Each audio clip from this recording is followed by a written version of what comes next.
Tonight we're venturing deep into the heart of Texas, where endless highways cut through empty plains and the silence of the backroads hides more than shadows. From pale figures crawling out of ditches to convoys that vanish into thin air, get ready for 20 of the scariest encounters on Texas Backroads. Stories so unsettling they'll make you think twice before ever driving alone at night again. But before we begin, here's something strange. Most viewers make one huge mistake. They leave without subscribing. And by doing so, they miss out on the creepiest, spine-tingling tales that only the bravest dare to hear. Don't be one of them.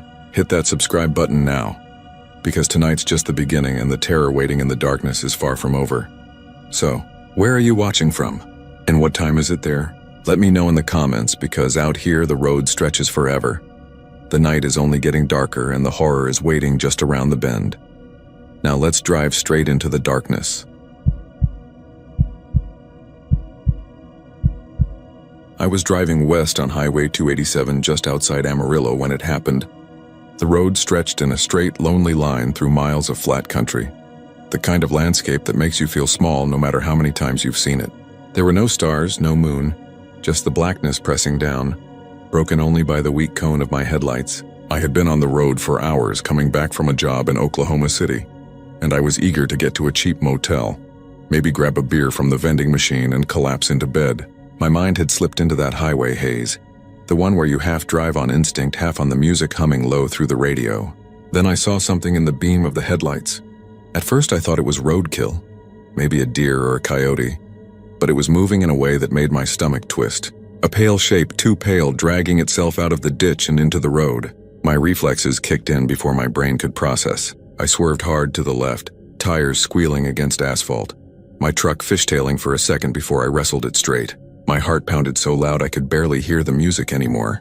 In my rear view, I saw the figure on its hands and knees struggling to stand, and without thinking I slowed and pulled onto the shoulder.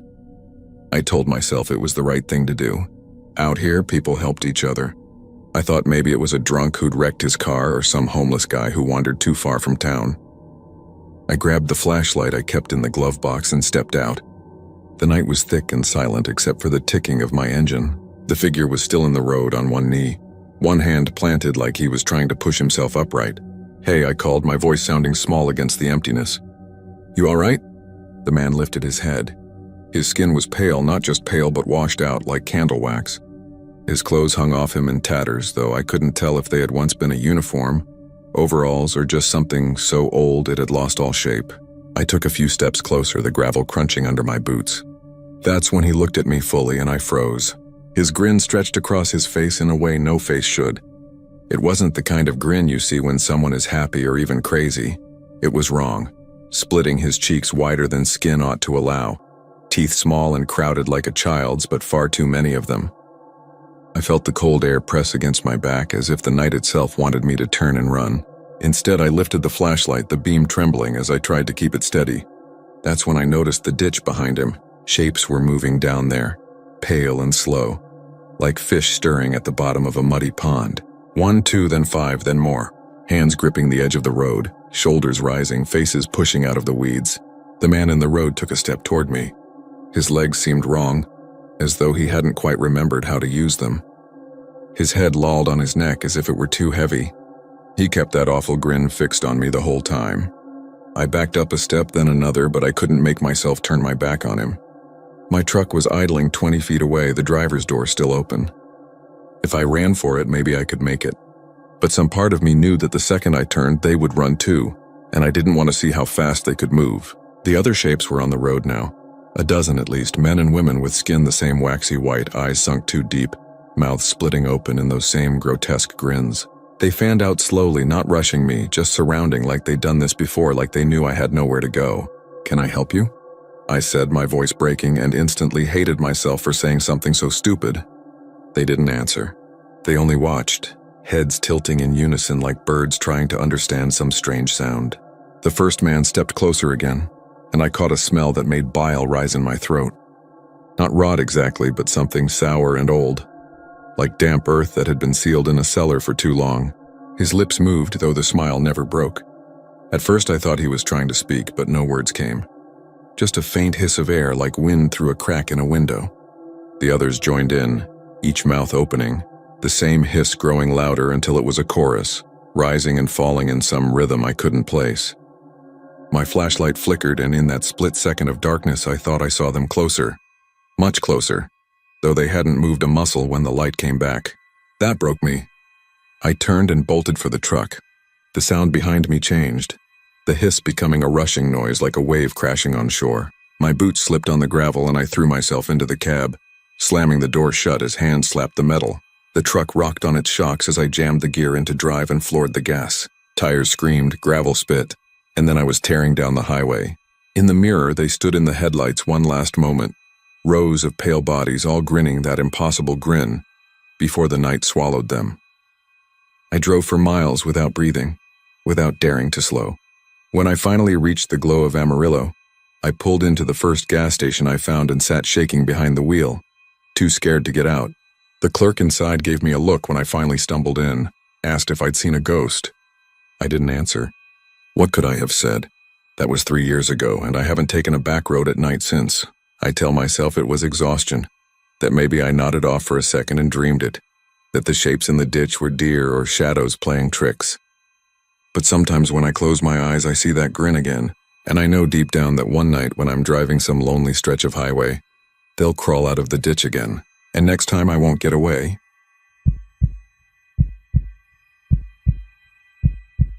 I used to drive nights hauling timber between Livingston and Huntsville, a stretch of road that eats headlights and spits them back dimmer than before. You'd swear your brights were fading, even when they weren't. The pine trees press in so tight they form a wall, and once you're out there, it's like stepping into a tunnel carved straight through the dark. Truckers have 1,000 stories about that highway, but the one they whisper about the most is the woman in white. You'll hear it at the Pilot Travel Center near exit 118, told low and careful over styrofoam coffee. The way men talk about something they halfway believe but don't dare laugh at. They say she shows up on the shoulder outside Huntsville, standing beside a broken-down sedan with its hood up, waving for help. Torn wedding dress, veil hanging crooked, skin too pale. If you stop, she vanishes before your boots hit the gravel. If you keep going, they say she finds her way into your back seat. Some call her a ghost, some call her a curse. I never believed it until I saw her myself. It was late September, muggy enough that sweat rolled down the back of my neck even with the AC blasting. I'd left Livingston around 11 at night, rig loaded heavy, the kind of night where all you want is to keep your wheels turning and make your drop before sunrise. Around midnight, the CB chatter went dead. That stretch near the Sam Houston Forest is notorious for dead air. The sky had no moon and no stars, just a low smear of clouds. My dash clock blinked 12:19 when I caught sight of it, the glow of hazard lights pulsing ahead. They strobed against the trees, orange and slow. I eased off the accelerator, thinking it might be another trucker broke down, maybe someone I knew. I came up on it and saw the car pulled off onto the gravel, a silver sedan with the trunk popped. Hood raised, steam curling faint, and then she stepped out. She was barefoot on the shoulder, white dress dragging in the grit, long hair matted and hanging. She lifted one arm, not fast, not desperate, just slow, like she knew she'd be seen. Something about the way her hand moved, palm open, fingers curling in, made the hairs on my arms rise. My headlights caught her face, and I could swear her mouth was moving, like she was mouthing words I couldn't hear through the glass. My first instinct was to stop. That's what you do out here. Road code, you help. But the stories hit me right then. So hard it was like hearing them fresh. If you stop, she vanishes. If you don't, she rides with you. I tightened my grip on the wheel and kept rolling. My rig hummed as I pushed past her, eyes locked forward, refusing to look at the mirror. My pulse hammered anyway. And then the cab felt colder. I told myself it was nerves. I told myself it was the AC overworking. But I knew.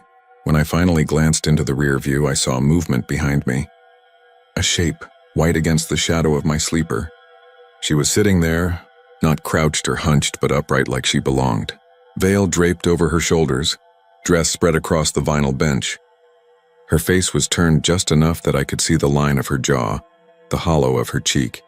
Not looking at me, not yet, just there. My foot slammed the pedal without me thinking. 80 on a stretch of road where deer cut across like suicide notes. I didn't care. My chest locked tight. I forced myself not to meet her eyes in the mirror. Minutes dragged. Every rattle of the trailer, every hum of the tires I thought was her shifting closer. My mouth dried until I could barely swallow. I kept whispering to myself, "Just get to Huntsville, just get to Huntsville." The highway lights finally showed up, pale halos breaking through the trees, and I thought maybe she'd fade with them. Maybe she was bound to the forest line.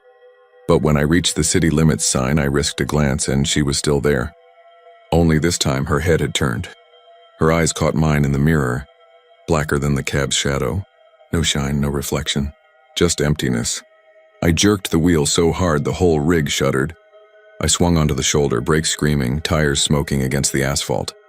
The cab shook as I came to a full stop, hard in my throat. I twisted in my seat. Nothing, the bench was empty. No white dress, no veil, no pale face. Just vinyl cracked from years of sun. I sat there a long time with my hazards blinking, trying to slow my breathing, watching the mirrors over and over. Empty road, silent trees. My hands shook too hard to even light a cigarette. I made my drop in Huntsville, but I didn't sleep. Couldn't. The image of her sitting there stayed stamped behind my eyelids. Other truckers tell me that's the curse. If she sits with you, you'll see her again. Not always on the road. Sometimes in the dark corner of your cab mirror when you shave. Sometimes at the foot of your motel bed when you wake in the middle of the night. One guy swore he saw her veil pressed against the inside of his windshield, like she was trying to get out instead of in. Most don't make it past a few sightings before they hang up the keys for good. I thought I was stronger than that. I kept driving trip after trip, but the whispers were right. She came back, not every night, just enough to keep me off balance. Sometimes I'll catch a flash of white in my passenger mirror, and the CB will crackle with static. Sometimes the cab will smell like wet dirt and wilted flowers. And sometimes when it's quiet, I'll feel the weight shift in the bunk behind me like someone lying down just out of sight. I don't pick up hitchhikers anymore. I don't stop for broken down cars. I don't even glance at the shoulder when hazard lights glow ahead. Out here, mercy will get you killed. Out here in the dark between Livingston and Huntsville, you learn quick. If you stop, she vanishes. If you don't, she waits, and she always finds her way back.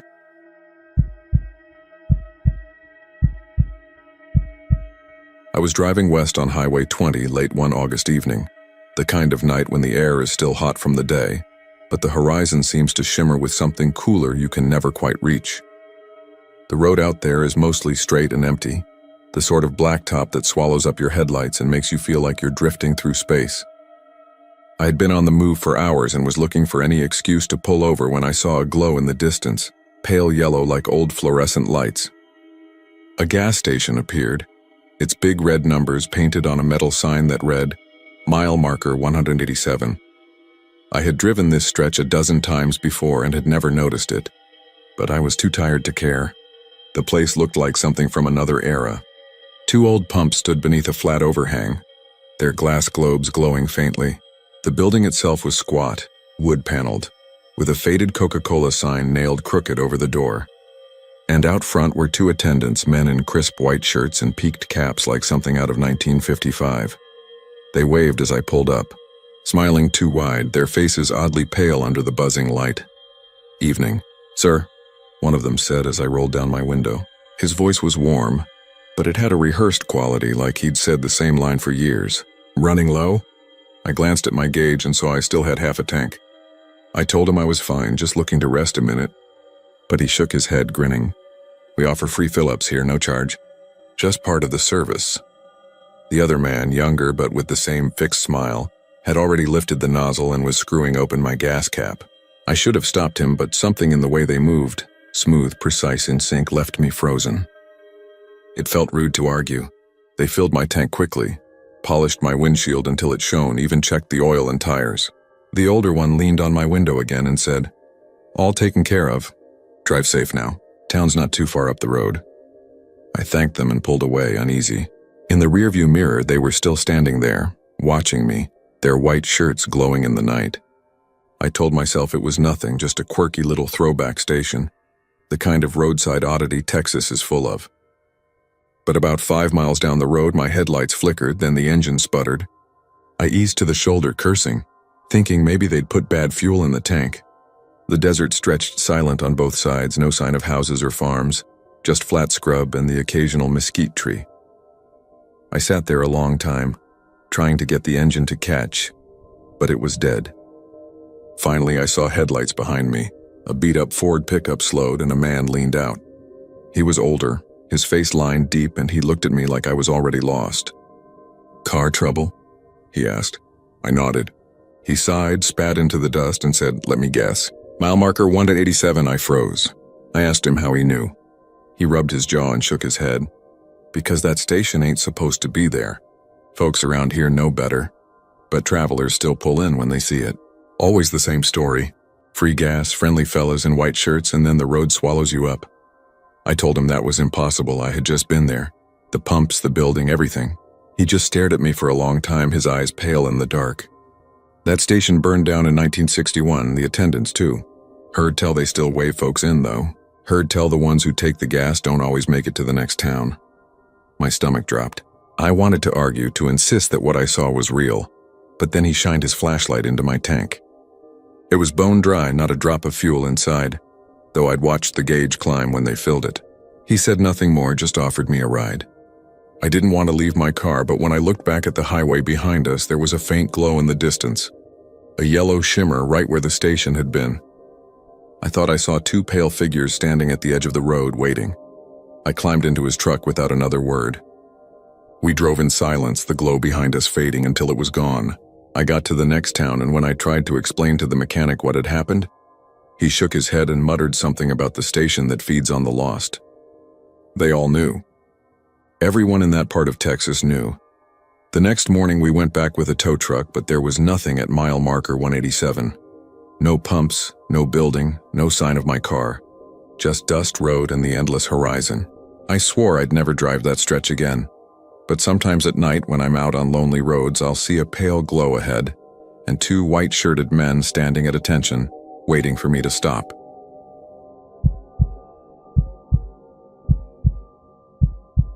I grew up hearing whispers about Denton Creek, and not the kind you swap around a campfire just to make your friends jump. The older men at the feed store swore that something stalked the gravel roads out there, a half-human, half-goat thing that showed itself only to people stupid enough, or desperate enough, to drive the backroads past midnight. They called it the Goat Man, though none of them said the word with a laugh.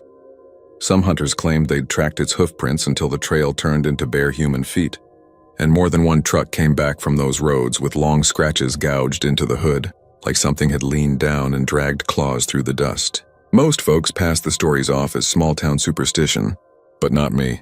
Not anymore, because I saw it. It started when my friend Jesse got it in his head that we should go out there one weekend. We were both in our early 20s, bored out of our minds, drinking too much and working jobs we hated. Denton Creek wasn't far, just outside the city, a stretch of woods and low water crossings, all gravel and washboard roads that never seemed to end. Jesse had a lifted Ford, rust on the fenders but a sound system that rattled your teeth.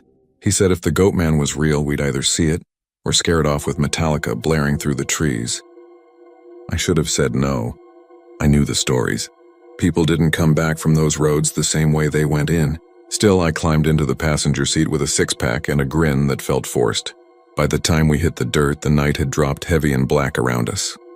The headlights cut a cone through the dust, catching the flutter of moths and the occasional glint of animal eyes at the roadside.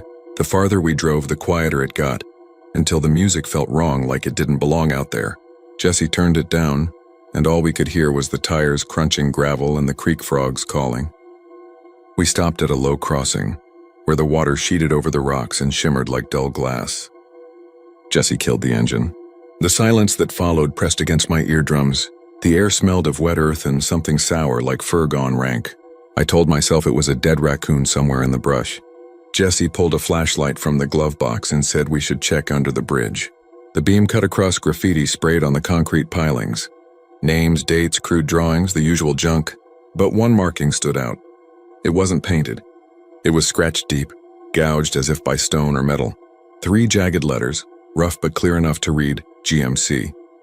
Jesse grinned and said it must be a joke, Goatman Creek. But the hairs on my arms lifted and I couldn't laugh.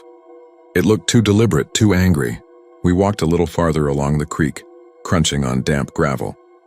That was when we saw the tracks. Hoofprints, pressed deep in the mud, fresh enough that water still seeped into the impressions. They wandered toward the tree line. Jesse wanted to follow. I said no. but he was already stepping after them, the beam bouncing from root to trunk. The prints led maybe 20 feet before changing. Hooves became human feet. Bare, long-toed, heavy-set, walking upright. My stomach dropped. Jesse swore under his breath. He whispered that maybe someone was screwing with us, but his voice didn't sound convinced. Then the night erupted with a sound I can't describe. Part scream, part bleat, part roar. It came from the dark beyond the trees, a guttural tearing noise that made my knees go weak. Jesse swung the light, but the beam barely pierced the brush. We ran back to the truck. When Jesse fumbled the keys into the ignition, something slammed against the bed with a metallic thud. The whole vehicle shuddered. He floored it. Gravel spit from the tires as we lurched forward, headlights bouncing. I glanced back once, I saw it. Something crouched in the bed, pale arms ending in hooves, a face long and shadowed with eyes that caught the light and burned like a deer's in high beams. Its body was wrong, bent, covered in patches of matted hair. It slammed its head against the rear window, cracking the glass in a spiderweb pattern. Jesse swerved hard, throwing it out. I saw it roll, a blur of limbs and horns before the darkness swallowed it. We didn't stop until we hit pavement again. When we finally pulled over, shaking, I saw the scratches on the hood. Long, deliberate lines dragged through the dust deep enough to expose bare metal beneath. At first I thought they were random, but then I saw the shapes, letters. The same 3 that had been carved under the bridge, GMC. Jesse swore he'd never go back. Neither would I, but that night didn't end there. A week later, Jesse called me at 2 in the morning. His voice cracked, raw with terror. He said it had followed him home.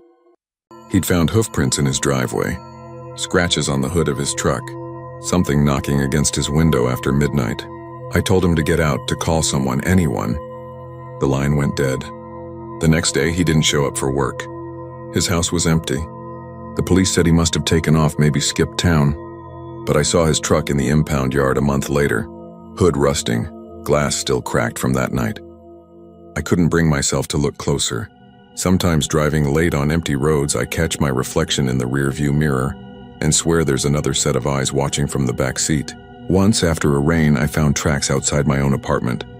Hooves pressed into the mud leading up to my car.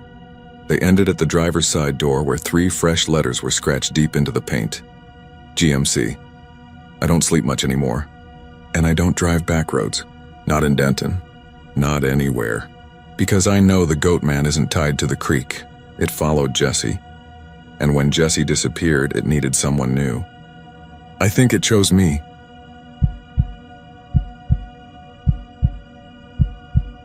The stretch of Route 281 between Johnson City and Blanco was always quiet at night. The kind of road where your headlights only illuminated 2 thin strips of pavement, before the darkness swallowed everything else. I had been driving that way for years, coming back from late shifts at the plant. But the night it happened, the air felt heavier, like the world itself was pressing in on the truck. The radio was just static, even though it usually picked up a country station out of San Antonio. My cell phone had no bars, which wasn't unusual out there, but it made me uneasy all the same. Around midnight, I first noticed the lights. They weren't headlights, not even close. They hovered low in the mesquite trees along the shoulder, glowing faintly white like lanterns held by invisible hands. At first, I thought it was some rancher's rig or a deer feeder, but then the lights moved. They drifted through the trees, pacing the truck, keeping perfect speed with me even as I pressed the pedal down harder. They weren't bouncing or swaying like something hanging from a branch. They floated, steady and deliberate. I tried to ignore them, keeping my eyes on the road, telling myself it was just a trick of exhaustion. But then one of the orbs darted forward and crossed the hood, no more than a foot above the metal. In that instant, my truck shuddered, the engine coughed, and the dashboard lights flickered like dying candles. The headlights dimmed to yellow, and I thought the whole machine was about to quit on me right there in the middle of the road. I slammed the steering wheel with my palm and begged the engine out loud not to die. It coughed twice more before catching again, the lights flickering back to full. I pulled over, hands trembling on the wheel, and killed the ignition just to see if it would restart. The silence that followed was thick, broken only by the ticking of the cooling engine. I tried the key again and nothing happened. Not even a click. Dead. That was when I noticed the orbs had stopped moving. 3 of them hovered in a line across the road in front of me, like they were blocking my way. Another 2 floated out of the trees behind me, hemming me in. I sat there for what felt like forever. sweat rolling down my temples even though the air conditioning wasn't running. The orbs pulsed faintly, not brighter or dimmer exactly, but like they were breathing. I thought about getting out, walking down the highway until I reached the next town, but every part of me resisted the idea of stepping into that darkness with those things so close.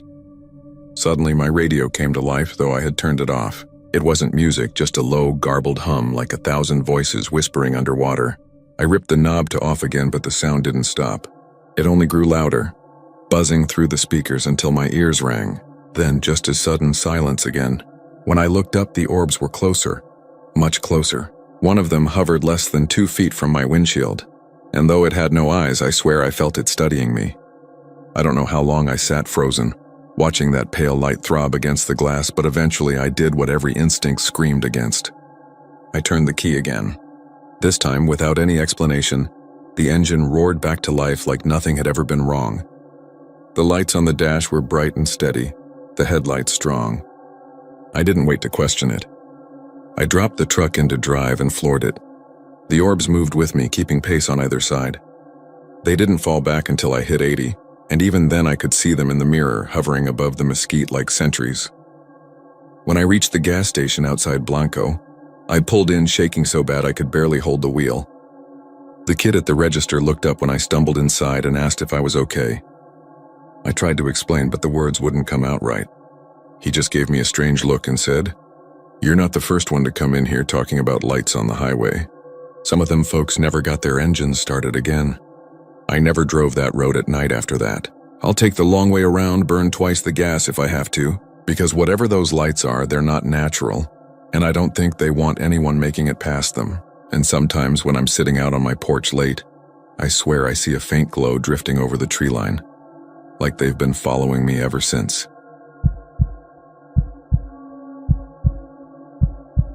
I was driving west out of Lubbock on Highway 84, the kind of stretch where the horizon just keeps rolling away from you no matter how long you stare at it. The sun was melting into the flat land behind me, staining the sky a color that was half bruise, half fire, and the air shimmered with heat even though the evening was closing in.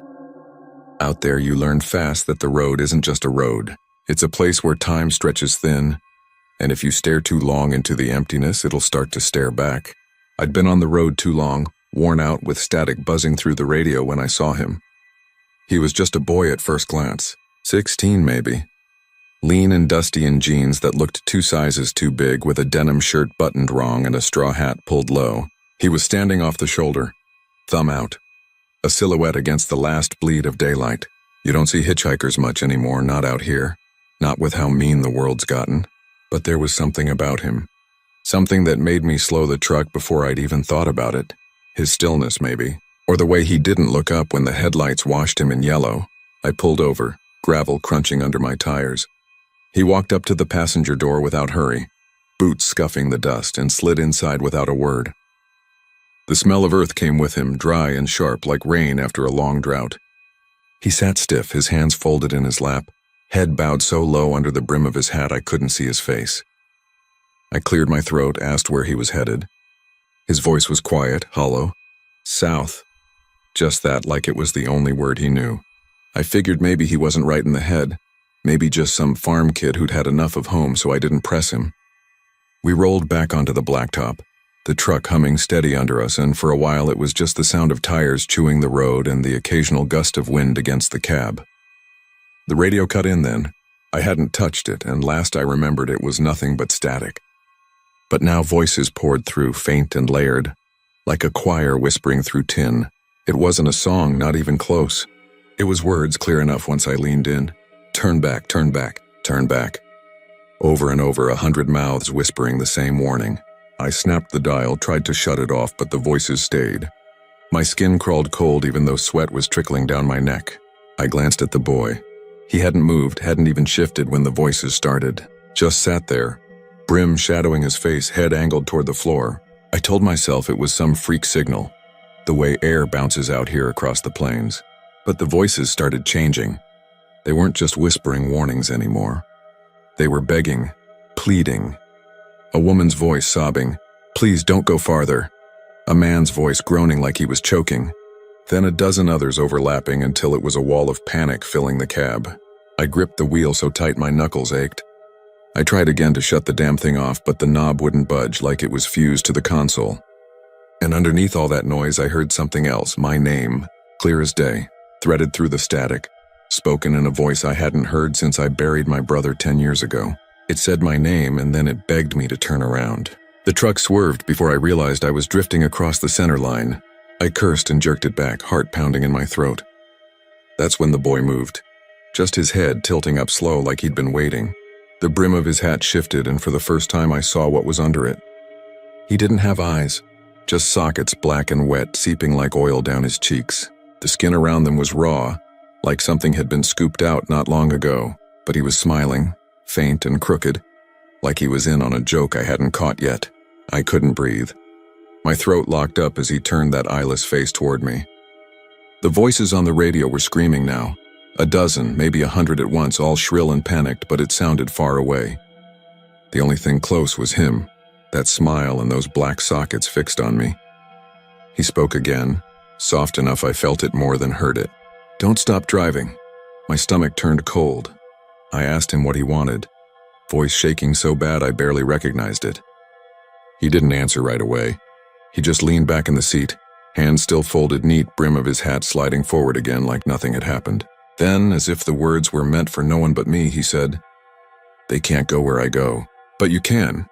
I don't know how long I drove after that. The sky went full dark, the kind of dark you only get out in Texas where the stars stretch like holes poked through the world. I remember passing fields, fences, a stretch of dead trees that looked like twisted skeletons. I remember the voices fading to static again, then cutting off completely. And I remember glancing at the passenger seat and finding it empty. No door creaked open, no weight shifted, nothing. 1 second he was there, the next he wasn't. But the seat was wet, dark stains soaking into the fabric where he'd sat. By the time I rolled into Sweetwater, I was half delirious, knuckles locked on the wheel, radio dead silent no matter how I twisted the dial. I pulled into a gas station, stumbled out, and threw up behind the pump. The kid working the register came out, asked if I was all right. I told him I'd picked up a hitchhiker, some kid out of Lubbock, and he just stared at me like I'd lost my mind. Said folks had been talking about him for years, said he'd been killed hitching that stretch back in the 70s, run off the road by a drunk trucker. They never found his body, only his hat and his boots left in the ditch. People still see him, still hear the voices if they're stupid enough to let him in. I didn't argue. I just climbed back in the truck, seat still damp under me, and drove on. That was 2 years ago. The stain's still there, won't dry, won't fade, and sometimes when I'm out late on an empty road, the radio flickers on by itself. The voices don't beg anymore, they laugh. And I know if I ever stop, if I ever let myself turn back, I'll see him waiting there with his thumb out, brim hiding the holes where his eyes should be, smiling like he already knows the end of my story.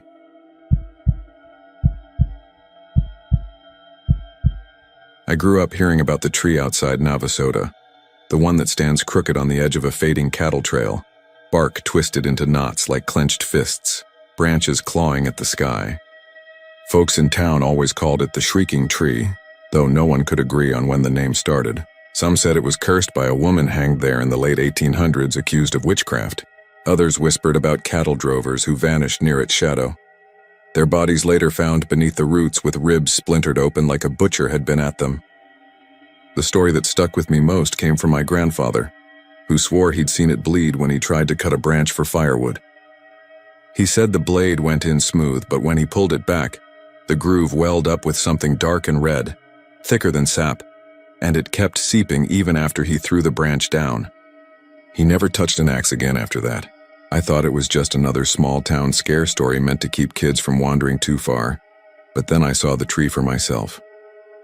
It was a late October evening when my cousin Ray talked me into driving out there. He was 2 years older and always trying to prove he was braver than me, though his hands shook whenever we crept through the woods after dark. He had an old Chevy that rattled like a bucket of bolts, and we drove with the windows down because the heater had given up months ago. The air smelled of damp earth and cow manure, the field stretching endless on either side of the road. The moon was nothing but a thin fingernail in the sky, and the dirt road seemed to grow narrower with each mile. We passed a rusted barbed wire fence sagging under its own weight, and Ray said we were close. I didn't need him to point it out. Even from a distance, the silhouette of that tree looked wrong, hunched like an old man in pain, its crown a tangle of bare, grasping arms. When we killed the engine, the silence was heavy enough to feel in my chest. I stepped out, boots crunching on gravel, and stared at the tree. Its bark was darker than the others around it, almost black, and the trunk swelled outward at odd angles like something beneath was trying to push through. The wind picked up, brushing its branches, and that's when I heard it. A sound like someone wailing, not high and sharp but low and broken. A cry that carried in the night air. It rose and fell with the gusts, but there was something deliberate in it, like breath forced through a throat. Ray laughed too loud, though I could see his face pale in the dashboard glow. He pulled a flask from his coat, took a swig, and said he wanted to test the stories himself. I told him not to be an idiot, but he already had the hatchet in hand, the blade catching what little moonlight there was. He swung at a low branch, the thud echoing flat and dull instead of the sharp crack of wood. He swung again, harder, and this time the branch shivered like muscle under skin. The tree let out a sound that froze my blood. Not just the wind this time, not even close. It was a scream, a shrill, ripping sound that came from deep inside the trunk and carried across the field. I staggered back, and Ray dropped the hatchet, his mouth hanging open. We both stared as the cut began to weep.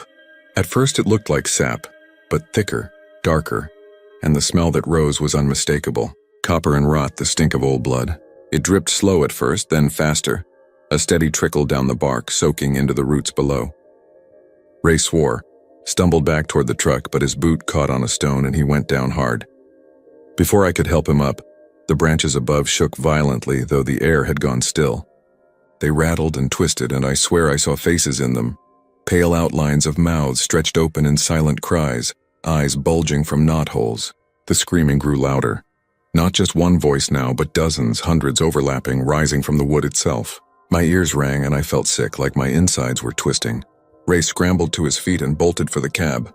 I wasn't far behind, but as I reached for the door handle, something brushed my arm. A branch, low and crooked, had bent down toward me. Its tip was wet and slick, and when it scraped my jacket, it left a streak of red. I yanked the door open and dove inside, slamming it shut as Ray turned the key. The engine coughed, sputtered, then roared to life. He floored it, gravel spitting under the tires, and we tore down the road without looking back. Neither of us spoke for a long while. The sound still rang in my ears like it had settled in the bones of my skull. When we finally reached town, Ray pulled over near the diner, shaking so bad he had to grip the wheel with both hands. He turned to me and lifted his sleeve. His arm was streaked in red where the branch had grazed him, but it wasn't blood. The stuff clung like tar, thick and sticky, and even as we watched, it didn't dry. It seemed to sink into his skin. He tried to wipe it off with his shirt, but the stain remained. Dark veins spreading out from the smear like roots. His face went pale and he wouldn't meet my eyes. That night he drove home alone, and I didn't hear from him for days. When I finally went out to his place, his mother told me he was sick with some kind of fever, locked in his room, sweating and moaning. She wouldn't let me see him, said the doctor was already baffled. But I heard him through the walls, not just groaning, but whispering, a broken voice repeating the same word over and over. Roots, roots, roots. The next week he was gone. His mother said he'd wandered off in the night without shoes, without his truck keys, nothing but the clothes on his back. The sheriff organized a search, but no one ever found him. Not alive anyway. Months later, a rancher said he discovered something at the base of that cursed tree. A boot, half buried in the dirt, and beside it a finger. Skin shriveled and black, but the nail still clean. They sent it off for testing, but I already knew whose it was. Nobody said it out loud, but the look in their eyes told me they knew too. I haven't gone near that road again, but sometimes at night when the wind is just right, I swear I hear it even from miles away. A chorus of screams carried across the fields, rising from a tree that should never have been allowed to stand. And I can't help but wonder if Ray is still there. Not gone, but taken. His voice just one more among the hundreds bound inside that gnarled oak, crying out whenever the wind rattles its branches.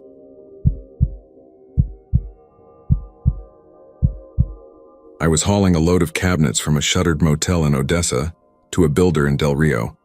Another quiet, moonless rundown. Interstate 10 with the dashboard clock humming.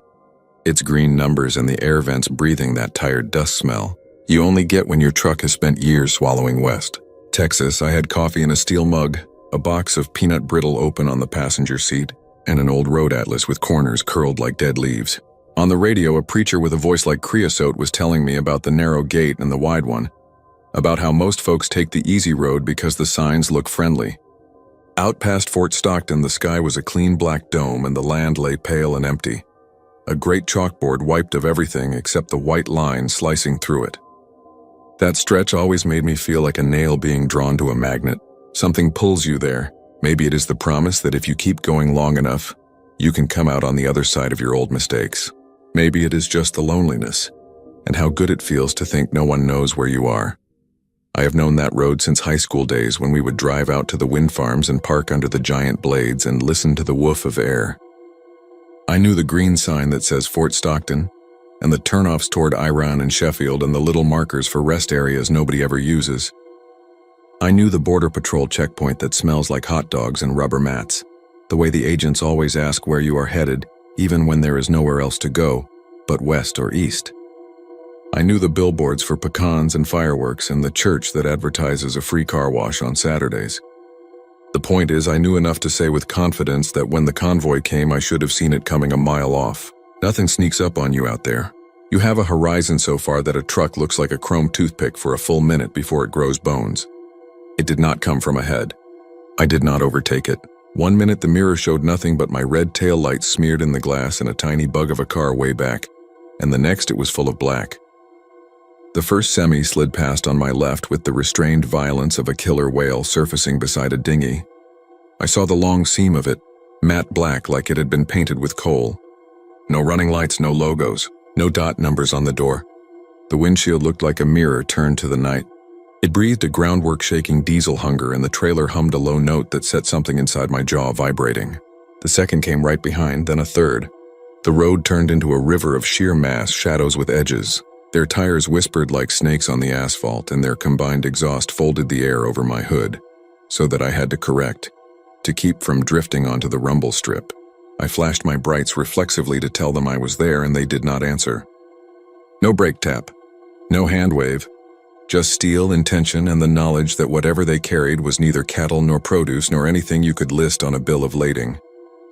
I have ridden in convoys when my old man was still driving. He did hotshot loads from Midland down to Eagle Pass, and he taught me little courtesies. How to give space. How to flash a driver over when he was clear to merge after passing. How to say thank you with a quick double tap on the trailer lights. A language that exists because trucks are too large to be rude without killing somebody. This convoy did not speak. They vaulted past like they owned the lane and the land and the air itself. And as they did, the radio preacher softened to a faraway murmur, and then went mute. The dash clock froze. My cruise control kicked itself off and the speed fell, not because I eased my foot, but because something in the truck decided that 90 seconds spent below 65 might be good for me. I smelled a sour tang like batteries in August. I thought about pulling onto the shoulder, but the thought of stopping made something in me flinch. You do not pull over in the presence of that much momentum. You keep moving and pretend nothing is wrong until you can tell yourself a story to explain it. So I did. They got ahead, and in a mile they were a dark weather front across the road. I rode their draft. The fourth trailer had a crease in the metal like a long-healed wound, but there were no rivets, no manufacturer plate. The fifth had a strip of something along its side that might have been rubber, or might have been a black tongue. With each one that passed me, a pressure built in the cab, the way a thunderhead makes your ears think of popping. I kept glancing at my exit on the nav screen, counting the miles to the spur 194. But the screen showed only a gray band and a message that read map data unavailable. The atlas lay heavy and old on the seat, and I flipped it one-handed, working the folded spine until it obeyed. I ran my finger down the page to count the markers, and that is when I noticed the number on the milepost outside did not match the number on the paper. The post said 282. The atlas said I should be passing 274. It was a little thing. It was enough to make my throat tight. A green sign rose up out of the dark like a porch light. It said Balcones with an arrow, bold as a hometown, and I slowed without meaning to. I have driven West Texas since before my beard came in, and there is no Balcones out there. There is a Balcones Canyon east near Austin if you go that way. But out here you get Fort Stockton, Iran, Ozona, Pecos, Sanderson if you swing south. This sign wore the exact font the state uses, and it was planted in a bed of caliche with tire tracks leading to it like every sign on the interstate. I felt the world step a half inch to the left. The convoy did not slow. They flowed past the ramp like night water. They took the next one. The next sign said Santa Elena, but not the canyon, not the park, just the name. And the arrow. The semis began to leave in ones and twos. Their turn signals did not flash. They bled into the off-ramp and went down without a change in sound, gone the way a tanker goes when it commits to a harbor channel. Then the lead unit did something that is hard to put into words. The ramp curved left and its tail swung like a pendulum, and for a second the trailer passed through the concrete barrier, as if the barrier were a heat mirage and not a solid wall. That was the first moment the hair on my forearm stood up. The second was when I followed them. I did not make the choice. My tires did. My hands were supposed to be on the wheel, and they were. But it was like they were holding someone else's wheel. A dummy wheel. While the real decisions happened an inch below my wrists. I went down the ramp and the road under me puckered with seams and patches like no state-maintained lane would tolerate. The reflectors were wrong. They were too tall and too close together. The grade felt like a ramp to a ferry dock.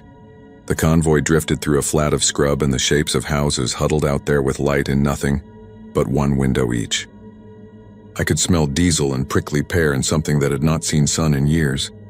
The road narrowed, and 100 yards ahead, the semi-trailers began to unfold. At first I thought they were simply turning and the perspective was tricking me. But the left edges of them softened and drew back, and the backs began to hinge open. There was no hardware. They were not doors. It was like watching lips parted by breath.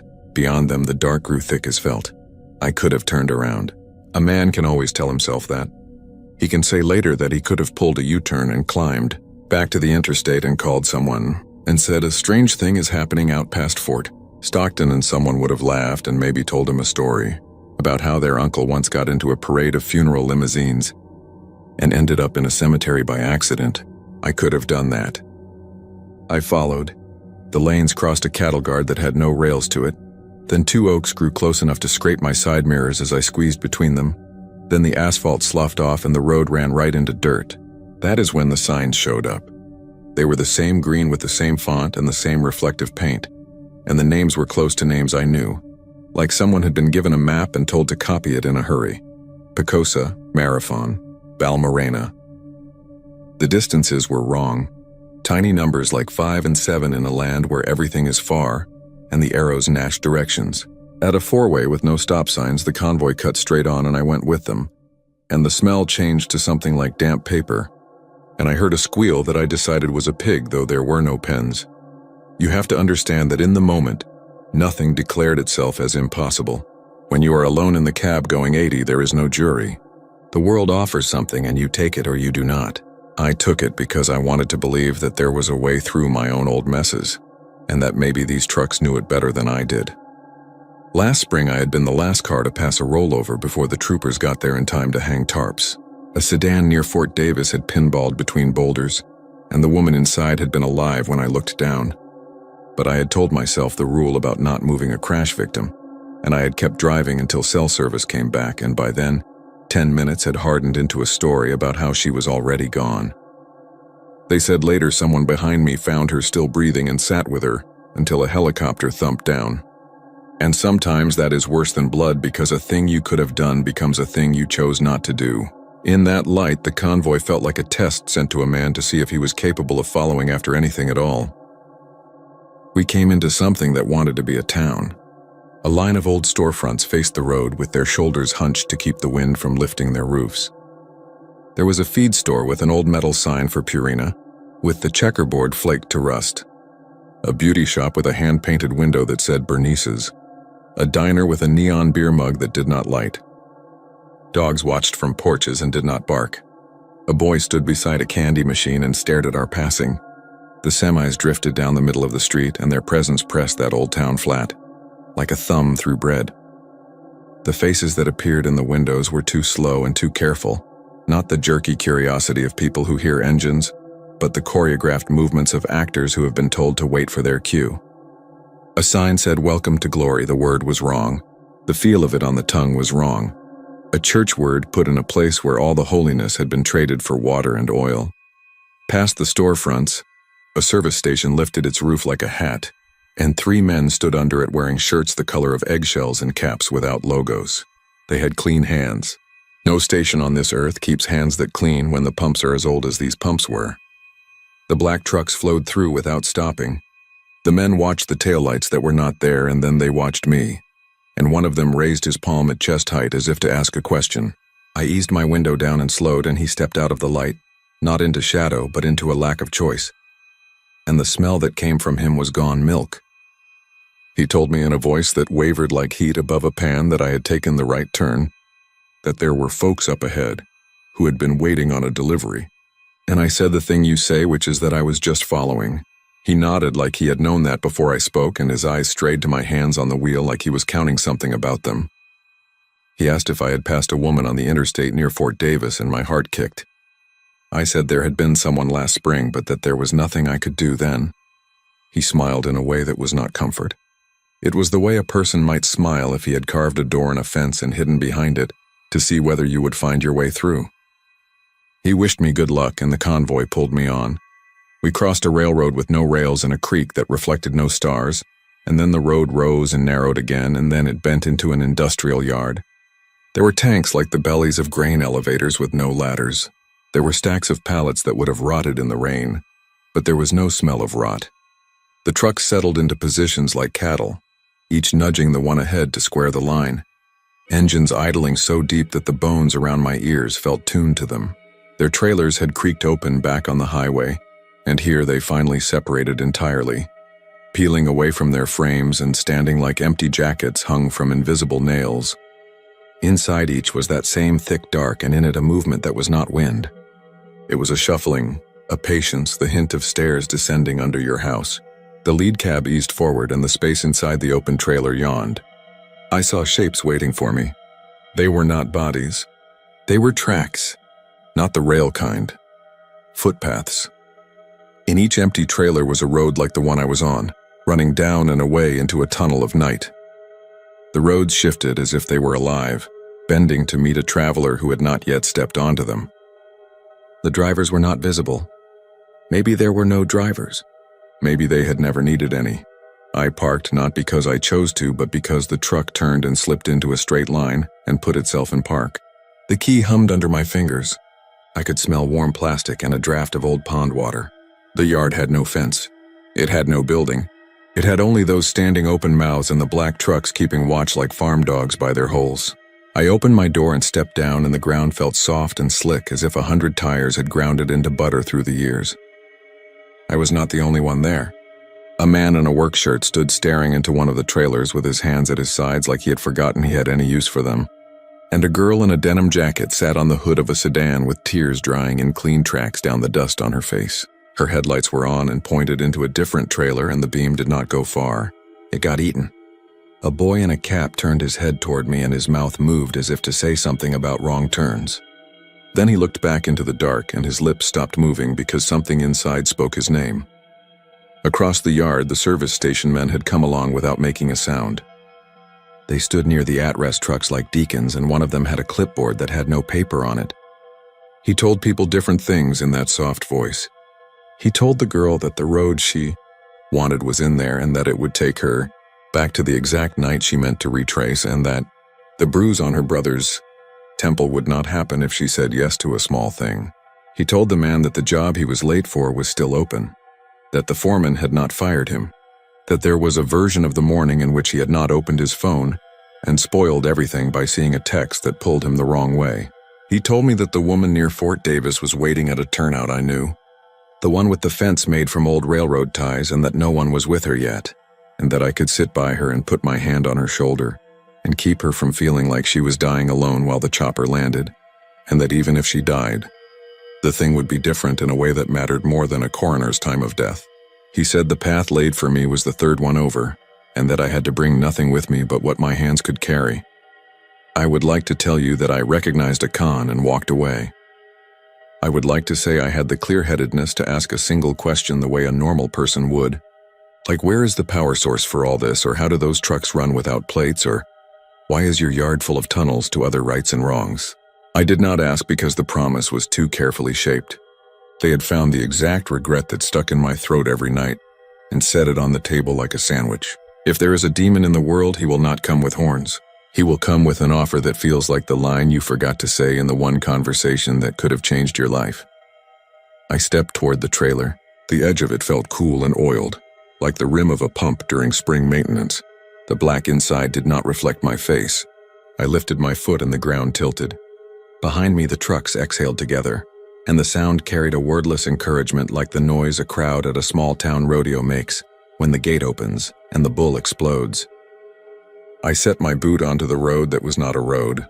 It was like stepping on the top step of a staircase when you expected another inch. The sensation of falling tickled my gut, and then the surface caught me and inclined forward, and I moved. The yard fell away, and the night turned into a place with a shape. I smelled creosote. I heard a helicopter. I saw the fence made from ties. A woman's soft breath came at me in quick stitches. My hands opened. The thing about such gifts is that they come due. I knelt and I put my palm on her shoulder and said a thing that was probably stupid. I told her she was not alone, and I felt quite sure that she knew that already, because a person dying feels what is true more than a person standing. She made a small sound that might have been a word. Time uncoiled like a hose. The helicopter swung in and the wind beat grit into my face, and the paramedics leaned in and the bright light turned her skin into something fragile. She went quiet. A man in a cowboy hat put his hand on my elbow and told me to step back, and I did. Because you do not get to be the hero and the witness both.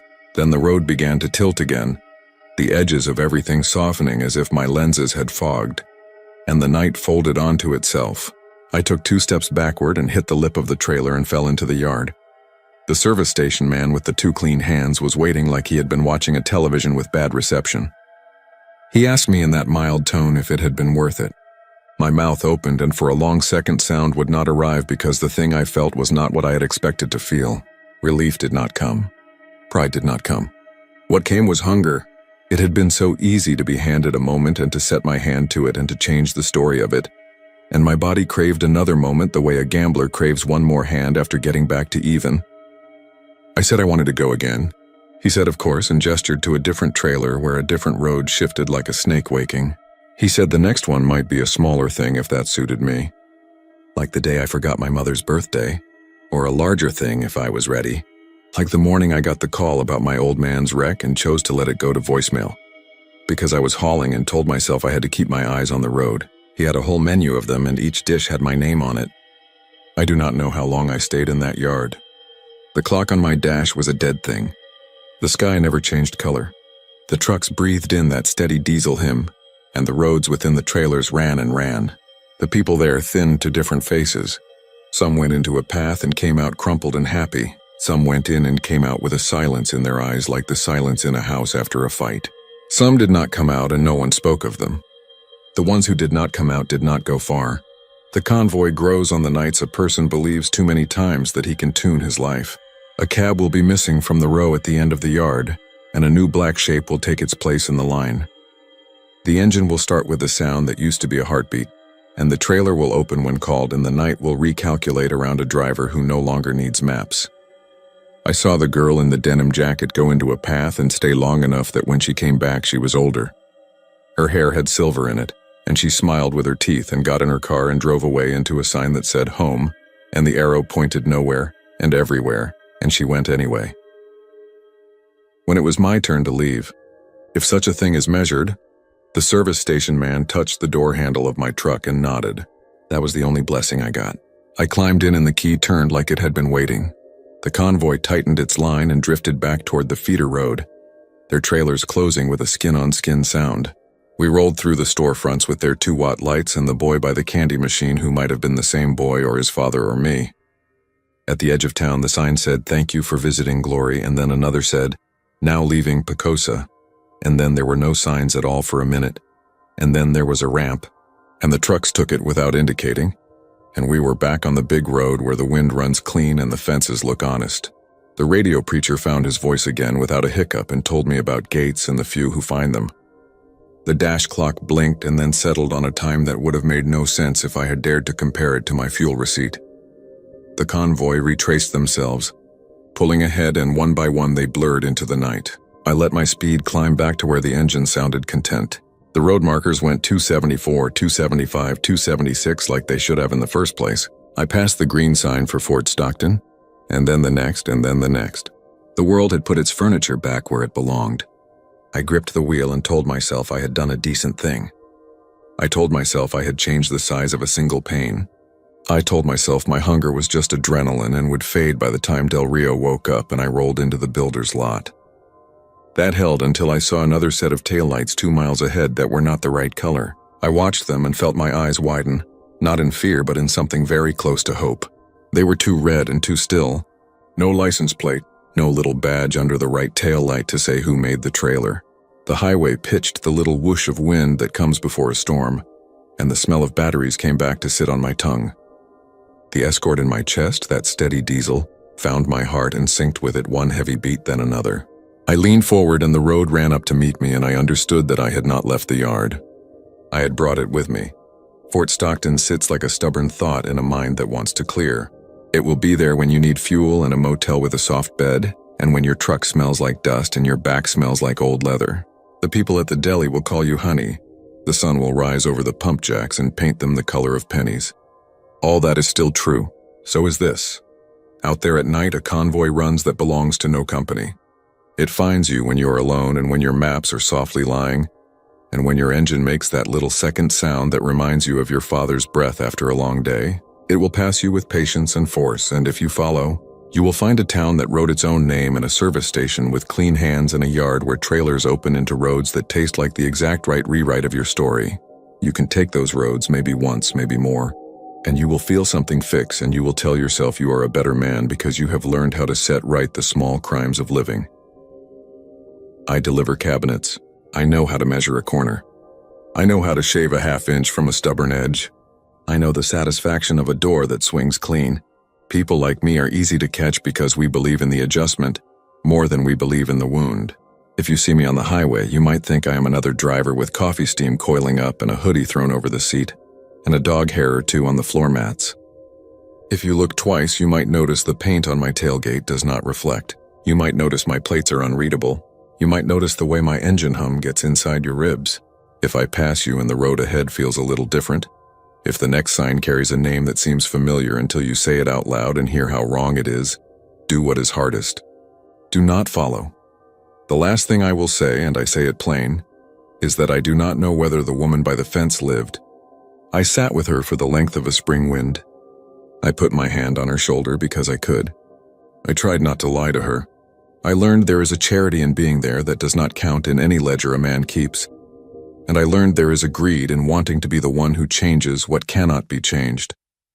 If the convoy finds you, it will not be because you are bad. It will be because you are a person with a list inside him of things he would do over if he could. That list is the doorway. The trucks are only the wind. Out near Fort Stockton, when the night is big and the planet feels old, you may hear them come up behind you, a tide in the mirrors. They do not flash or speak. They pass with their long trailers that breathe like animals, and the road ahead slides across itself like a deck of cards. You will see a sign with a name you almost recognize. If you take that turn, you will find me in the swing of a moment between the rumble strip and the ditch, and maybe I will be the one who looks over to see if your hands are steady. I want to tell you that I will wave you off, that I will lift one finger from the wheel to signal that you should keep your speed and stay to your lane. I want to say I will let you go back to the world where things have the names you learned in school. I cannot promise that. The convoy is a patience and a hunger both. It has a way of making your foot heavy. It has a way of bending every arrow to point home. Even when home is the last place you should be going. I will be out there until the day I am not. Because time is a road like any other. And some nights you find yourself between mile markers that do not make sense. If you see me in your mirror, remember what the preacher said about gates and ask yourself which one you are entering. Ask yourself whether your hands belong to you. Ask yourself whether the trucks around you have ever needed drivers, or whether they have always been finding their own way. Then keep to your lane. Drink your coffee. Watch for the exit, you know. The towns that do not exist are not for us. The ones that do are hard enough.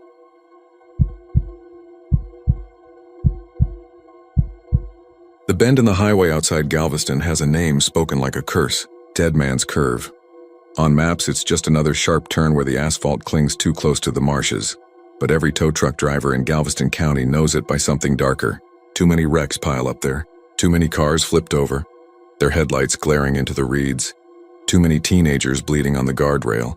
Too many memorial crosses leaning crooked against the fence posts. And then there's her. The one they say runs toward the headlights. The bride. I first heard about her from my Uncle Ronnie, who drove rigs up and down I-45 until his back gave out. We were sitting in his garage one summer night, the fan rattling and a cooler of Shinerbach between us, when he told me about the time he nearly hit her. He was hauling shrimp past midnight, half asleep, when she appeared out of nowhere. A figure in white, veiled, dripping wet, bolting straight into his lane with arms spread wide. He swerved and nearly toppled the whole truck into the ditch. When he checked the hood later, there were wet handprints burned into the paint, seared black like acid. He laughed when he told it, but his hands shook so bad he spilled beer all over his jeans. Ronnie wasn't the kind of man to spook easy, and I never forgot the look in his eyes that night. I didn't think much of it until years later when I was working nights myself. I was 24, broke, bouncing between shifts at a gas station and odd hauling jobs for a junkyard near Texas City. I had an old Ford Ranger that rattled whenever you got it past 60, but it was enough to get me to work. One August night, humid as a swamp, I got stuck covering a late run. A storm had blown through earlier, leaving the air thick and the pavement slick with seawater. I didn't even realize where I was headed until I hit the stretch outside Galveston and saw the curve up ahead, the blacktop shining under my headlights like a knife blade. Dead Man's Curve. The stories came back all at once. The bride running toward you, the handprints that left burns. I gripped the wheel tighter and told myself it was just a legend, something truckers passed around like ghost stories to keep themselves awake. But my gut had other ideas. Every mile closer, my chest got heavier, like someone was sitting on it. The wind had died, but my wipers kept smearing seawater across the glass. The radio hissed with static. It was like the whole world held its breath as I rolled toward that bend. Then I saw her. At first, she looked like a trick of the mist, a pale blur against the dark trees. But the closer I got, the more she sharpened into shape. A woman. A bride, the veil plastered to her head, dress clinging and dripping as though she'd just been pulled from the Gulf. She was standing in the center of the curve, head bent, arms hanging limp at her sides. My headlights washed over her and she lifted her face. The veil fluttered just enough for me to see that there was no face beneath it, just darkness. And then she moved. She didn't step or walk. She lunged. One moment she was yards away. The next she was sprinting dead at me, arms flung wide like she meant to embrace the truck. My foot slammed the brake.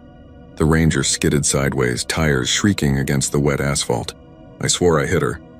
I felt the impact jolt up my arms, heard the crack of glass. But when the truck finally shuddered to a stop, the road ahead was empty. Just rain dripping off the guardrail and the glow of my hazard lights flickering against the trees. I sat there shaking, my knuckles white on the wheel. Then I noticed the hood. Steam curled off it like smoke. 2 perfect handprints pressed into the metal, fingers spread wide, dripping wet. As I watched, the wetness hissed into steam, leaving behind blackened stains etched into the paint. They smelled like salt water and something metallic like blood on rust. My stomach turned over. I didn't wait to see more. I slammed the truck into gear and tore off down the highway, not slowing until I saw the glow of Galveston streetlights behind me. For days after, the handprints stayed. I scrubbed, polished, even tried repainting the hood. Nothing worked. The stains sat there like brands burned deep into the metal. My boss at the junkyard asked about them once, and when I told him, his face went pale. He said his cousin wrecked his Camaro at that same curve 5 years earlier. Swore he saw a woman in white running at him just before he hit the guardrail. They pulled his cousin out alive, but he never drove again. Said she still followed him in dreams, reaching for him with dripping hands. I started digging after that. Old papers at the library, late-night calls to county records. The story goes back decades. Some folks say she was a bride who drowned when her car went off the curve on her wedding night. Others swear she was left at the altar, that she ran into the sea in her gown and never came back. But every version ends the same way. She doesn't rest. She comes back, always near the bend, always dripping seawater, always chasing headlights. The cops won't say it out loud, but I found reports. Single car wrecks with no explanation, burn patterns on hoods they chalk up to fire damage, drivers swearing they swerved to avoid someone who wasn't there. The more I read, the worse it got. People claim she followed them home, wet footprints across a living room carpet, veils of seawater dripping down bedroom walls. One man in League City swore he woke up choking, his sheet soaked through, the smell of salt water filling his lungs. He moved to Arizona after that. Said he still dreams of her running at him arms wide. It's been years since that night, but I still won't take that curve. I drive 20 extra minutes out of my way if I have to. The Ranger's long gone, but the hood sat in the junkyard for a while. I avoided looking at it, but one day curiosity got the better of me. The stains were still there, blacker than ever. The outline of two hands forever pressed into the metal. Someone bought the truck for scrap eventually, but I heard later the buyer's garage burned down. Fire inspectors never finding a cause. Some said it started with the hood. They say if you drive that curve late enough when the mist is thick and the tide is high, she'll be waiting. You'll see her head bent beneath the veil, water dripping in steady streams, and when she lifts her face, you'll know there's nothing human left. She doesn't want a ride. She doesn't want help. She wants to slam into you, to wrap her cold arms around your chest, to burn her mark into your car and maybe into you too. And if you're unlucky, you won't just see the prints on your hood. You'll hear dripping in your bedroom at night. You'll wake up choking on seawater. You'll see her running at you in every shadow, arms wide, veil fluttering, never slowing down. That's why they call it Dead Man's Curve. Because when the bride finds you, she doesn't let go.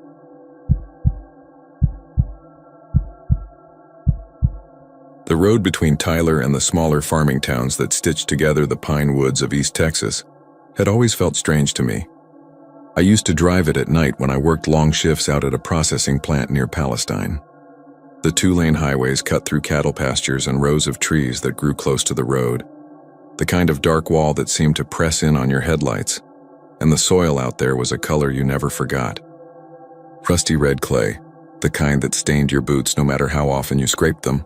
I'd seen it smear across car tires, dried in thick crusts on fence posts, and I'd heard more than one person joke that the land out there wasn't earth so much as dried blood. You could almost believe it after midnight when the fog settled down low, and the smell of iron rose out of the dirt. The first time I saw the children was in 2016, late August, when the nights were hot and restless. I was taking a back road near Lindale to cut some time off the drive home. The fields on either side were just tall grass and dark tree lines that shifted when the wind moved through them. My radio had been nothing but static for 10 minutes when I caught sight of shapes standing still by the edge of the road. At first I thought it was just kids messing around, maybe teenagers from some farmhouse daring each other to spook drivers. But when I slowed down, I realized they were too small for that. They were barefoot, their skinny ankles lost in clay that looked wet and sticky, their faces pale as though they'd been powdered with dust. The strangest thing was how silent they were.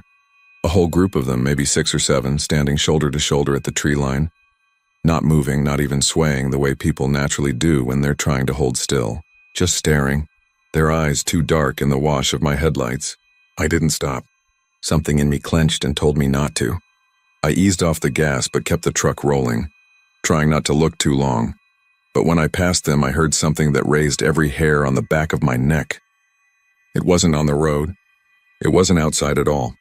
It came from the cab of my truck behind my seat, high-pitched and quick. Children giggling, soft and close to my ear as though they were in there with me. I almost ran off the shoulder. I turned the volume on the radio up just to drown it out, but the static couldn't cover the sound. I drove faster than I should have until the trees broke and I saw the glow of Tyler's outskirts. By then the noise had stopped. I didn't tell anyone at first because how could I? No one wants to admit they're hearing things, least of all laughter where there's no mouth to make it. But it didn't just happen once. Over the next year I had 3 more encounters, always on lonely stretches of road, always when the soil was damp from rain.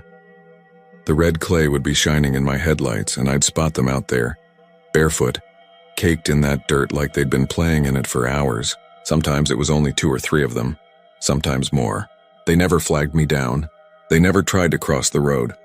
Just standing, watching, and every single time once I passed, their giggles would echo inside the truck. I tried different things, music blasting, windows down, even talking out loud as if I could drown them out with my own voice. None of it worked. The sound was always there, unnatural in the way it carried, like more than one set of voices overlapping in a place too small to contain them. I started digging, asking around, though carefully so people didn't think I'd lost my mind. A woman at a gas station near Mineola told me flat out not to take those back roads if I valued my peace of mind. She said there were stories going back to the 30s about children from a work camp that had collapsed in a sinkhole out there. Red clay was soft, she said. It swallowed whole wagons sometimes. They never dug those kids out. Another man I worked with mentioned in passing that his uncle swore he'd picked up a boy hitchhiking near Tyler in the 70s, only for the kid to vanish halfway down the road. Said his passenger seat was left streaked with clay like someone had poured a bucket of mud across it. There were other stories too, overlapping, tangled, all pointing to children who shouldn't be out there but were.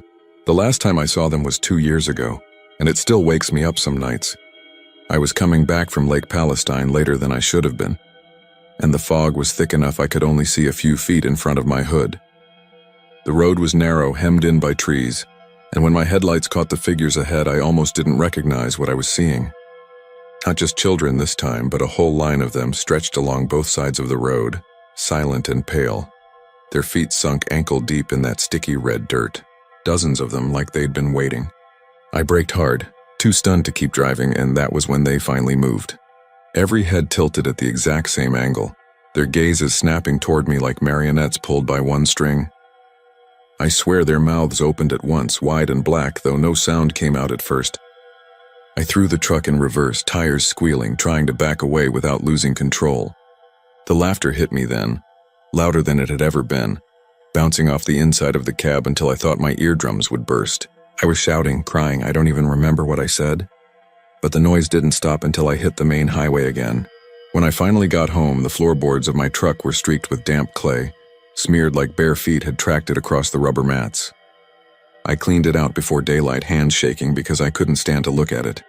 I haven't taken a farm road near Tyler since, no matter how much longer it makes my drive. I've heard others whisper about it since. Drivers, truckers, even a sheriff's deputy who claimed he saw something on patrol but refused to elaborate. No one jokes about it though. Not really.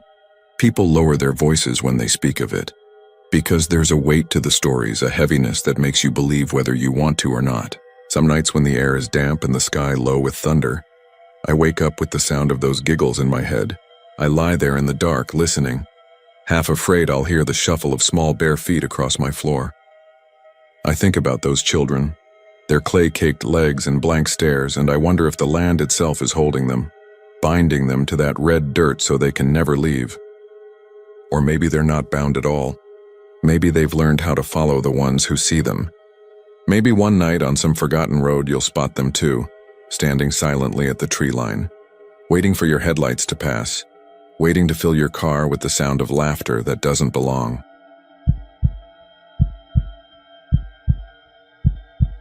I used to think the woods around Zavala were gentler than the ones up north. They smelled like hot sap and damp earth. The wind went through them with that chime of needles and a dry whisper, not the grim rattle you get in bare branches. On summer nights, the pines held the heat like stoves, and you could walk with a headlamp and see sugar spiders pulling silk between blackjack oak leaves, and the yellow eyes of tree frogs blinking like weak stars. It felt honest, if anything out here can be honest. After a while, I learned that heat is just another way to hide a shiver. We were hunting hogs that September because hogs do not wait for permission, and you do not have to be delicate with them. My brother Clay had brought his beat-up Remington and the line of his mouth that always meant he was going to do something a little stupid and grin about it later. I had a cooler full of ice and a roll of heavy trash bags, a habit from years of bringing home meat that bled through thinner ones. We parked off FM 2109, where the dirt road gives way to sand ruts and the pines stand shoulder to shoulder. The moon was a lazy coin behind high haze. Cicadas sang like electricity. We followed the feeder creek down toward the backside of Sam Rayburn.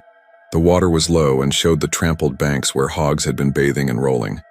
Clay was ahead, stepping big like he owned the place, and I kept correcting him in that way older brothers do, telling him to shorten his stride and keep his barrel down. I remember the sweat on my back where the sling cut across my shirt, how it ran and cooled and ran again, and how thirsty I was. We saw prints that weren't hog. They were canid, large. You see strays and coyotes in these woods, and once in a rare while, a red wolf tossed in by some story older men won't let die. We made the jokes you make when you feel watched and want to pretend you don't. The first time I heard it, it was just claws on rock. Not a lot of rocks out there, but enough that if something sets a paw down wrong, you hear that scrape. We stopped and lifted our lights and saw nothing. I thought of dogs I'd had. Buddy who would follow my truck until his tongue fell out, The old black lab that slept under the porch and could smell thunder before the forecast. You let your mind touch what it misses, and that makes it soft. We came to a little opening where the creek widened and made a shallow pool. The silt at the edge was a story written by hooves and toes and tracks of 1,000 tiny lives. I saw the prints then more clearly. They weren't fresh as rain, but they were recent. The pads were round and heavy. The nails were long. The stride was wrong, too long.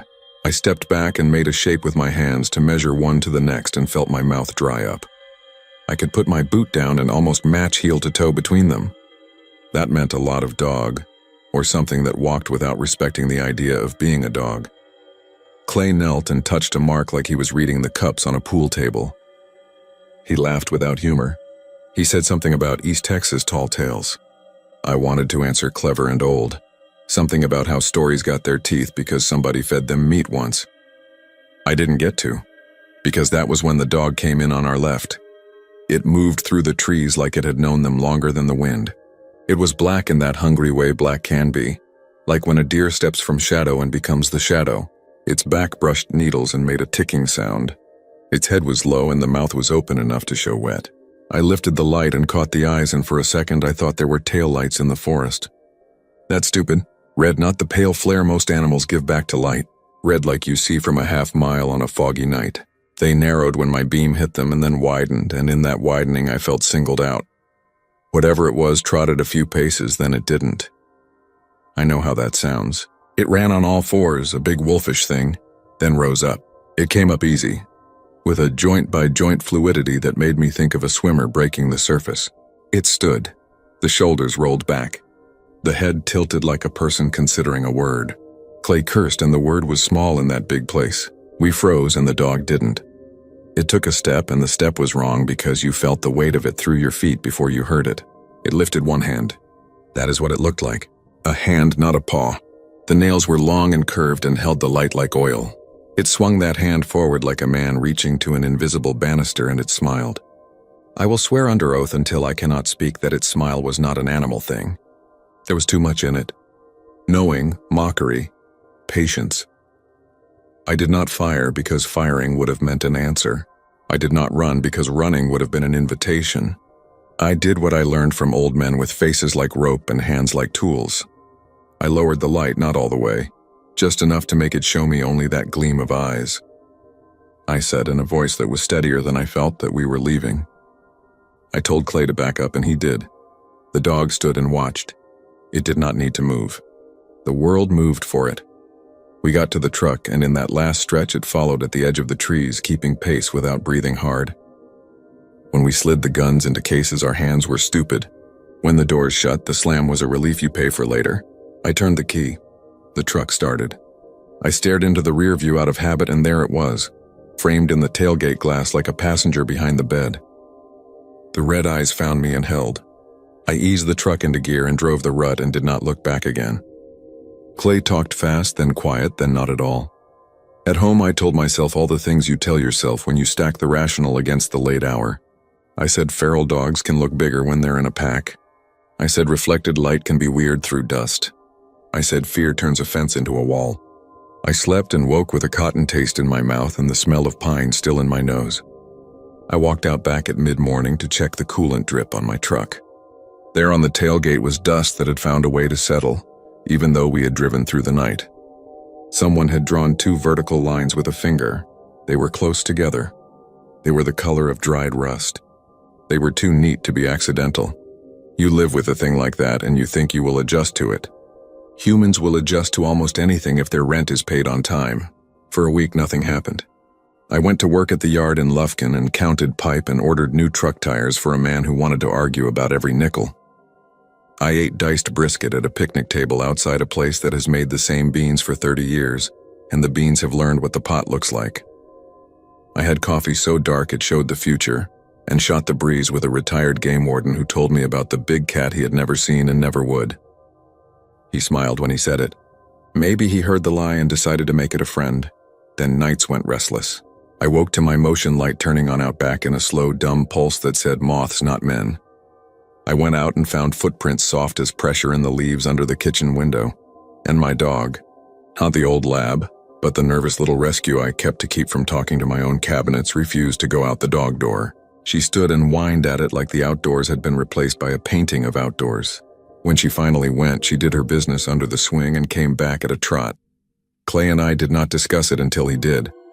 He called me on a Sunday and his voice had that stiff angle it gets when he has scrubbed it of something. He said he'd driven back down toward Rayburn. He said he had seen a pair of lights along the ditch line on Highway 147, riding even with his bumper, dipping when he dipped, coasting when he coasted. He hit his brakes hard and the hazard lights flared like a fit. The eyes hung in the corner of the rear glass, not behind, beside, where no car could be. He said when he pulled into his apartment lot in DeBoll, he found the same 2 lines I had on his trunk. We pretend we don't believe each other to save the part that does. There is an old story you hear at cookouts and around campfires where the kids can only pretend they are not listening. It goes that there is a black dog that runs on all fours as long as you do not pay attention. Once you see it, once you really see it, it stands up. Once it stands up, it never sits back down. It follows. It does not bark. It does not lunge. It follows. It steps where you step, and sometimes it steps a few seconds before, so you know it chose that way for you. It watches your house from the tree line, not with hunger, with a bookkeeping patience.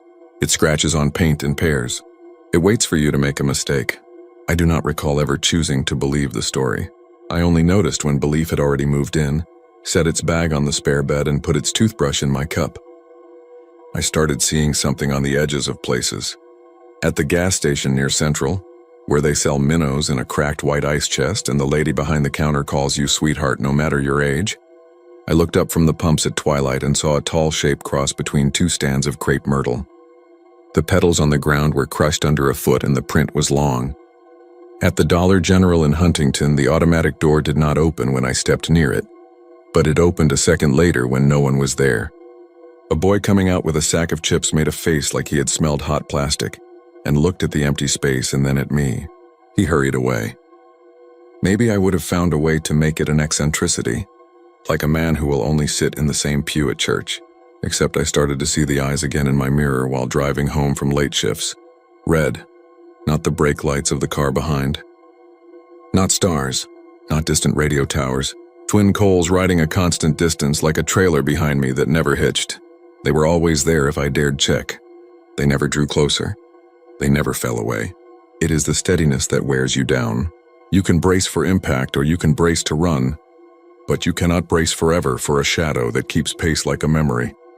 I stopped bringing it up with Clay because I did not want to make it true for him, or make it a game between us. He did anyway. He said he woke to tapping some nights and would get up and there would be nothing. He started putting painter's tape over his door seams like a man trying to keep out cigarette smoke from a neighbor. He was always stubborn in useless ways, and stubbornness makes you inventive. He put flour across his doorway to see if anything stepped through. In the morning there were no prints, but something had drawn 2 parallel lines in it, and the flour was clumped where moisture had kissed it. The accident happened in December. They called it a treetop incident because the term storm damage did not quite fit. The logging crew he had been working with near Corrigan cut a pine and it fell into another and shook loose a crown that had been hung for God knows how many windy days. The crown fell. It missed everyone but him. Sometimes you live under a sky for a long time and forget that it has weight. I went to the hospital in Lufkin to sit with him while he breathed like he had a bag over his head, and bruises came up on him in shades you do not have names for. He woke and slept and woke. I told him nothing about the dog because it felt like a confession and a debt. He said once, eyes not focusing, that something had stood between 2 machines that morning, and it had watched until they started the saws, and then leaned its head back like a man who smells rain. In the weeks after, the thing got bolder or I got more tired. You can misjudge which until suddenly it isn't a question. I heard it behind my cedar fence, walking the line like a homeowner checking boards, and the dog trembled beside me and pushed her head under my hand until her ears were flat like she wanted to hide under my palm. I started seeing pairs of scratches in places I had not looked for them. On the inside of the garage door, on the mailbox, once on the frame of my bathroom mirror, faint as polish. I began cleaning too much the way people do when they cannot fix what is wrong. My knuckles split from bleach and I wore gloves and they split anyway. You are thinking, why not leave? as if leaving is a trick that works on everything. I did leave. I went to stay with my Aunt Jean in Nacogdoches for a week. Her house sits under a sweet gum that drops spiky balls all winter and sounds like a pocket full of coins when the wind shakes it. I slept on her couch and drank her too-strong coffee, and listened to the old cuckoo clock she keeps for reasons she cannot explain. On the third night, I woke to the light over the sink clicking on. It stayed on long enough for me to sit up and then clicked off. The dog was standing at the end of the hall with her head low and her tail tucked like it had been cut. I got to my feet and felt that other presence like a shift of pressure in an airplane cabin. I looked down the hall and saw a darker place in the dark. The eyes burned in it. They were patient. My aunt snored once and turned over. The clock cuckooed and the sound had never been so thin. I did not move. The dog did not bark. The eyes did not blink because blinking would have been a kindness. I told Aunt Jean I had to get back to the yard. She made a face and said men are foolish in different directions. When I got home, there was no door to keep it out. I don't mean the actual door. The door was locked and my deadbolt was in and my stick was in the sliding glass. I mean the door in the air that people pass through every day without knowing it was stuck open. I could feel it somewhere in the house like old smoke. I could smell wet hair in a closed room. I could feel the way a floor remembers the weight of a heavy thing. I decided to make this stupid. Stupid things are easier to fight than clever ones. I went to the back room with the old television and the box of cables and the metal shelf I never got around to painting. I took out duct tape and a Sharpie, and I wrote on a sheet of paper that I did not accept its attention. I wrote that attention is not ownership. I wrote that I had been kind to animals and buried them when I had to, and sat on porches with flea-bitten strays and shared chicken skins and rain. I wrote that I had hit a black dog with my truck once and kept going because I had a cooler full of milk and the baby needed it. And I had rationalized every mile until the light changed and I cried into my hands. I wrote all that and taped the paper to the wall so I could see it. And it could see it if seeing was in the terms of whatever it did. I said the words out loud in that same steady voice I used by the creek.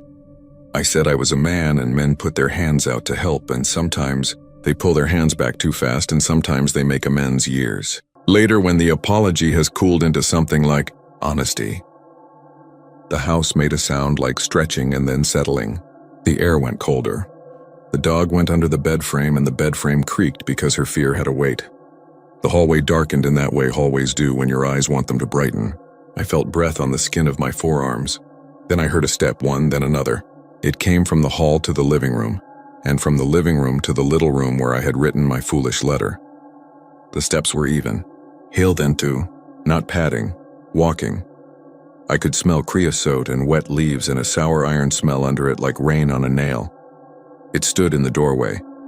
It had to lower its head to clear the frame. In that movement was a politeness that made me sick. It was black, but not ghost black. You could see where its coat was thin and the skin under was a gray that made you think of grave lantern light. It had the shape of a dog and the posture of a man who has grown used to the ache of standing. The eyes glowed without source. They were not reflections. They were their own weather. It did not open its mouth. I saw how long the lips were and how the wet inside had the soft look of meat left out too long in summer. It lifted its hand and traced 2 lines on the paint of the doorway. The lines were perfect. They were not pleading. They were ledger marks. Then it lowered the hand and pointed that blunt face at me and cocked it once like it had heard something far away, and that thing had made it smile on the inside. The voice that came was not sound. I do not have mystical language for it. It was a pressure that made a meaning. The meaning was simple. It would follow. It had followed. It would continue. You can try to bargain with meaning.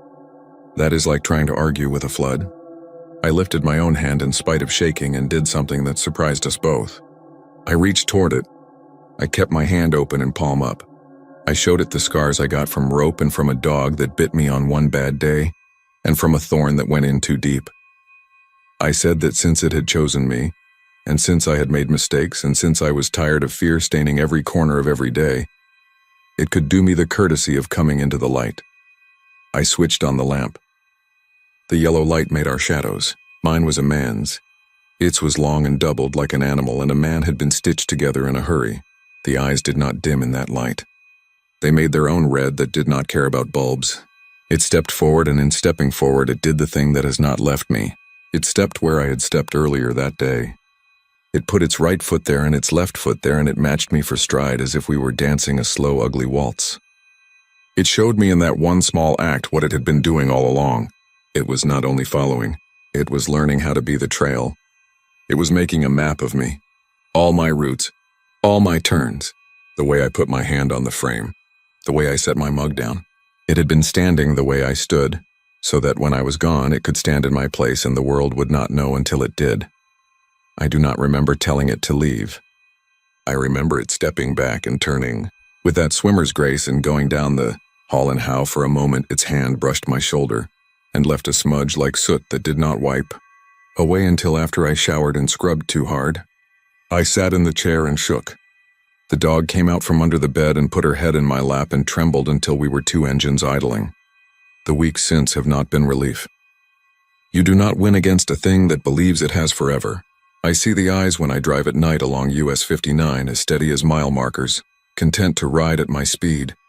I find the marks in dust if I let dust gather. I hear steps on pine straw when I stop off a county road to stretch, and the sound is exact, step for step. I have learned that the dog does not need to come in again to be inside. It stands outside at the edge where I cannot help but look, and when I look it is there, and in the looking I am its. Clay recovered enough to go back to light work. We talk around it, and sometimes we let our talk go closer and then we laugh like that makes it okay. He told me once he thought he saw it standing on the berm near his old school in Redland, as still as fence post and twice as tall. He said it turned its head and he saw in the angle an echo of our father looking up from a newspaper. I knew what he meant. It has a way of wearing what you give it. I think sometimes about the dog I hit years ago, the one I kept going past because the milk was getting warm. I wonder if that was this thing's set of keys. I wonder if you do not need to be cruel to call something like this. You only need to be human in one of the many ways humans are weak. My road crossed a life and I did not stop. Maybe that is the old story. Maybe this thing cuts its teeth on lapses. I have spent my penance in food put on porches of poor places and calls to vets when someone cannot afford the check. But I am not sure that bargains are real. The woods do not do barter. They do cycles. Last month I drove late through the big thicket near Kunsa to deliver a part a man could not wait for. The road was a black ribbon with a line down the middle like a seam. My headlights did their little cone of truth and passed that the world was the world again. Somewhere past midnight I saw a shape crouched by the ditch. For a second it looked like a man with his head in his hands. Then it stood with that single smooth motion. The eyes found me and I saw my own fear reflected in them like a taillight that is not yours but flashes on your bumper. I slowed because slowing is a habit.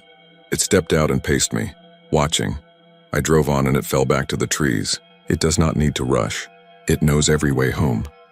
I began to speak to it out loud when I am alone. I tell it the weather and how the river looks under the bridge at Jasper, and how the paper mill smell can catch you off guard and make you think of boiled eggs and rain. I do not know if this is a surrender or a strategy. Maybe both. I think about how it learned my steps and wonder what else it learns. Does it learn the way I pause at the end of my driveway to check the road? The way I flick my lights off and back on again at the dirt road to wake the night a little? The way I let the dog out and call her back with a whistle that was my father's whistle and his father's? The way I stare at the mirror and talk to a face that looks more like my father's every year? I imagine a thing taking all that and tucking it into itself and becoming a man, a polite one, the sort who lowers his head at door frames, the sort who steps step for step, the sort who smiles without showing teeth because he does not need to. One morning before dawn, I woke to rain working the roof and that soft crackling fall smell, and I heard the quietest scrape at the back door. Not a knock, a drawing. I got up and went with no weapon because I am tired of pretending I do not understand my part in this. On the glass were 2 lines, and at the bottom of one was a smear like a teardrop.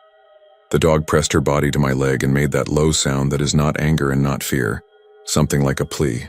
I put my hand against the glass where the lines were and held it there. The cold from outside soaked my palm.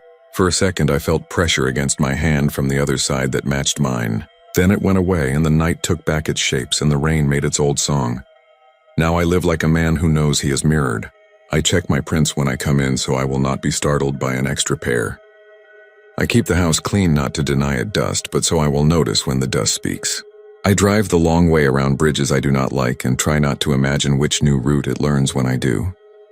I make room in conversations for silence because sometimes the silence feels occupied. I still hunt hogs, but I do not stay long in one place. When I turn my head and catch the red eyes behind a snag or reflected in the chrome of a neighbor's truck, I nod, just once, like a man respects another man's persistence. It will follow me until I stop. That is the shape of things.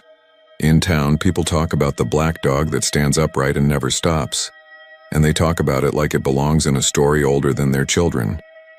I have learned that the place the story lives is right behind you where your own footprints begin to sink.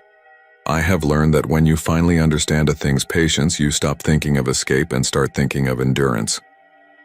Maybe that is its real trick. It wears you until you look like someone it can be when you do not need to be you any longer. The road into Zavala glows at night with those little reflector eyes, and I take that road often. The woods there are still the same kind of honest. They say their piece if you listen. They say heat. They say pitch. They say the past is not behind you but beside you, keeping pace. When I drive it, I look ahead at those cat eyes in the asphalt and think of all the small ways you teach the world to walk like you. I think of what will use that instruction when you are gone. I keep my hands at 10 and 2. I keep my speed steady. In my rear view, the red eyes ride along in their perfect patient way like a promise a man made once and could not unmake. On good days, I pretend that whatever stands outside the house at night will learn from me the better parts of being human. On bad days, I know it will not. On most days, I just go on. The dog that stands upright waits in the trees with the patience of pine and follows in measured steps that will continue when mine don't. And there is a certain mercy in seeing that much truth, even if it comes from something that has never once blinked.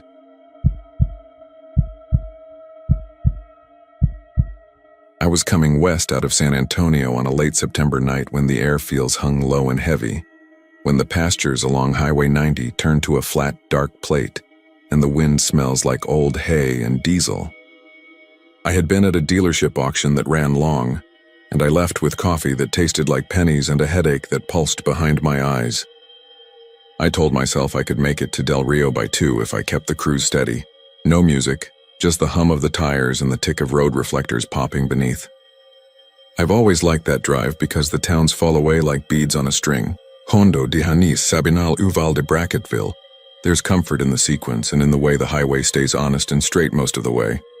About 20 miles past Hondo, the night tightened. One of those moonless nights that all but erases the world past your headlights. I crossed a cattle guard and thought about a story I had heard from a tow operator who handled wrecks along this stretch. He told me that sometimes when a call came in after midnight and he got there, the trooper on scene would be standing behind his cruiser in the flashing hazard lights. But if you looked straight on, if you dared look at the man's face, the dark seemed to shiver. The operator would sign his ticket fast and leave, and in the mirror he would see no cruiser at all. Just a dip in the road where asphalt looked melted. It sounded like something you tell a new guy to get him twitchy behind the wheel. I had not thought about it in years. I met the first set of lights a few miles outside Sabinal. I didn't see the cruiser until it pulled onto the shoulder behind me. One moment I was alone with the ditches and the fence posts and my own breath. The next, a wash of red and blue surged across my interior, and the cab filled with that circus light that makes your skin look like plastic. The lights came on without the faint rise of an engine or the whine of a siren. It was as if the night itself made them. Damn, I said out loud. I checked my speed. 72. The posted was 75. I kept my hands at 10 and 2. I set the blinker and eased onto the shoulder, tires grumbling over the rumble strip like a zipper. The cruiser stayed back, a standard 2-car lengths. My rear window sprawled with alternating flashes. I lowered my window halfway and reached for my wallet. I told myself to be calm, that this was routine, that men and women who do night shifts on empty highways are owed respect and a quick stop. The wind poured in warm and smelled faintly of creosote. I stared into my side mirror to catch a shadow moving my way. Nothing moved. No door opened.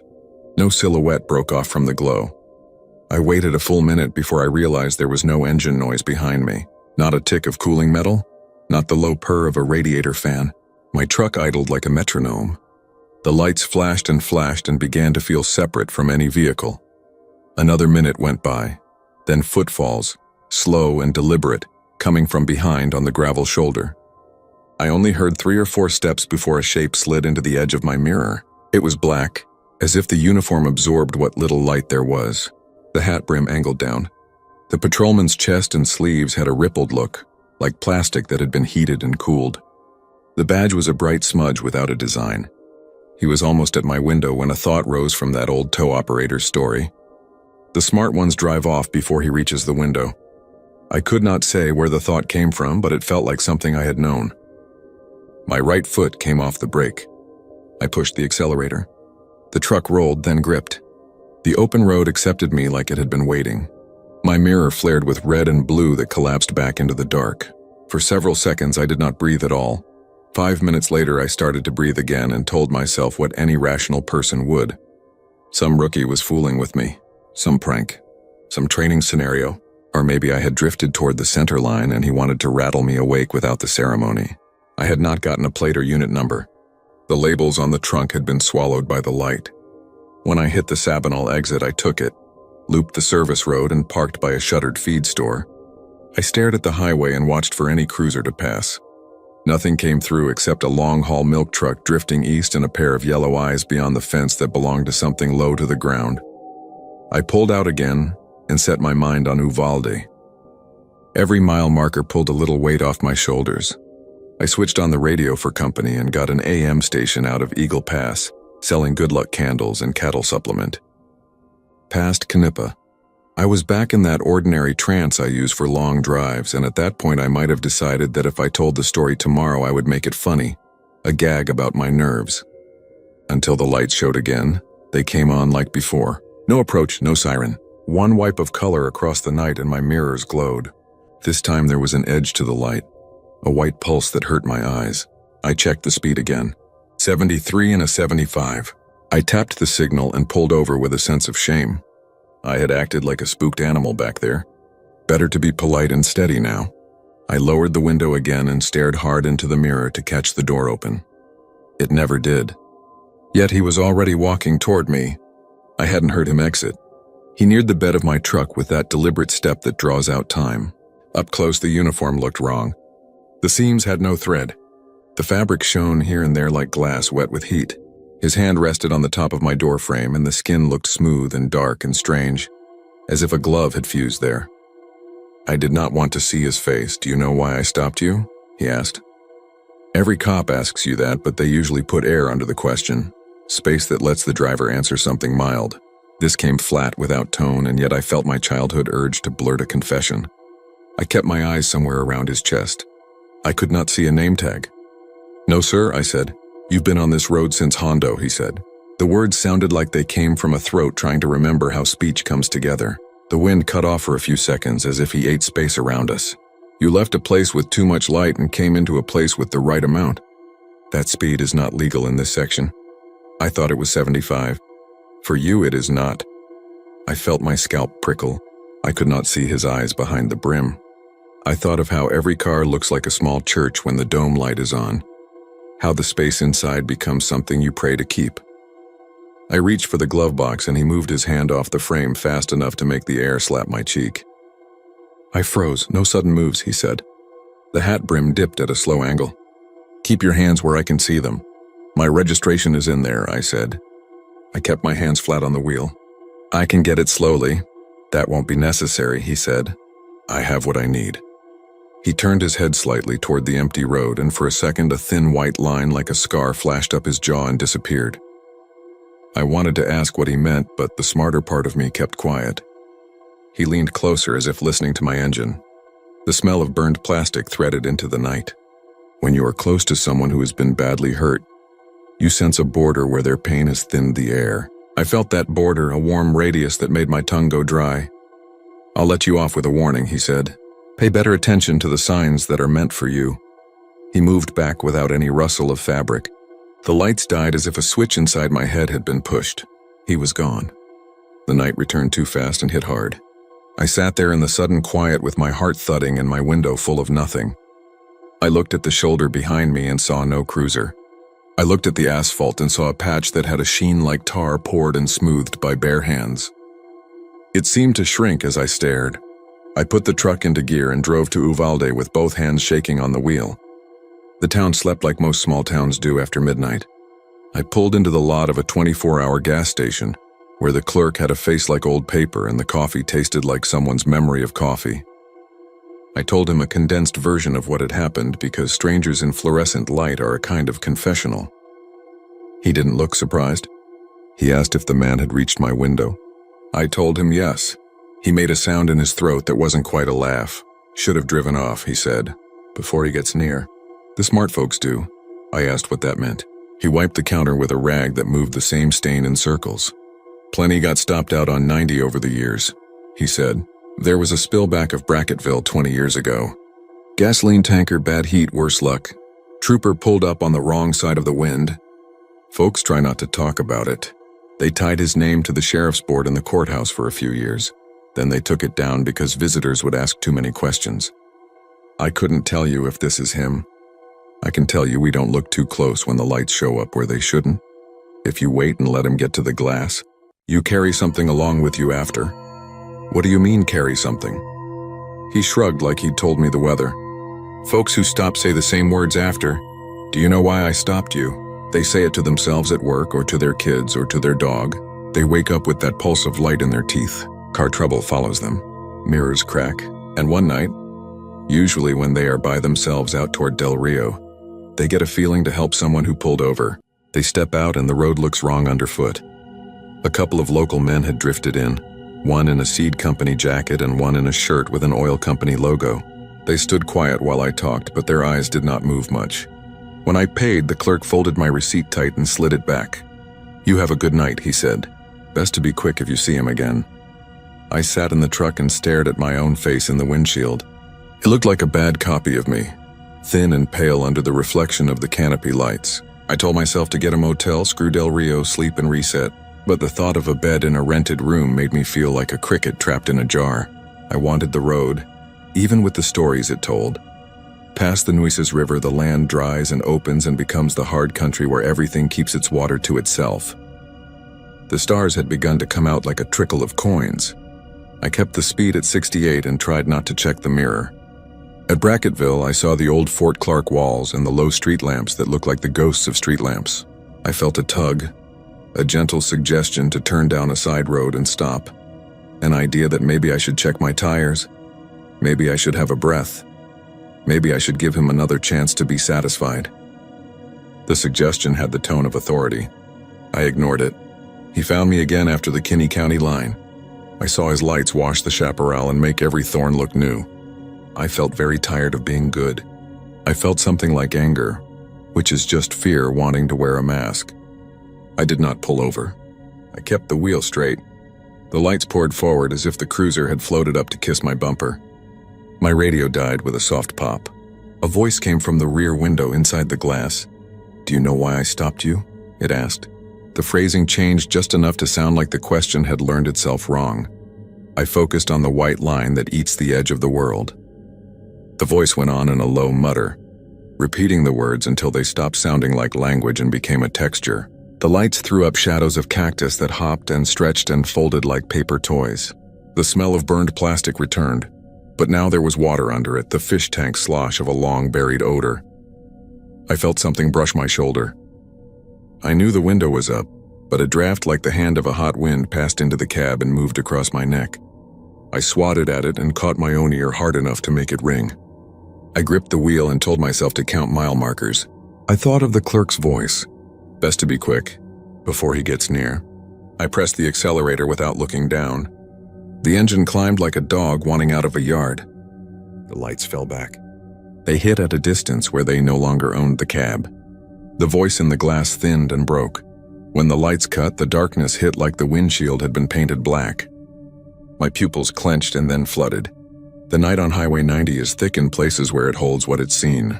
I lowered speed and let the truck float up and down long, low hills. My breath came back and settled.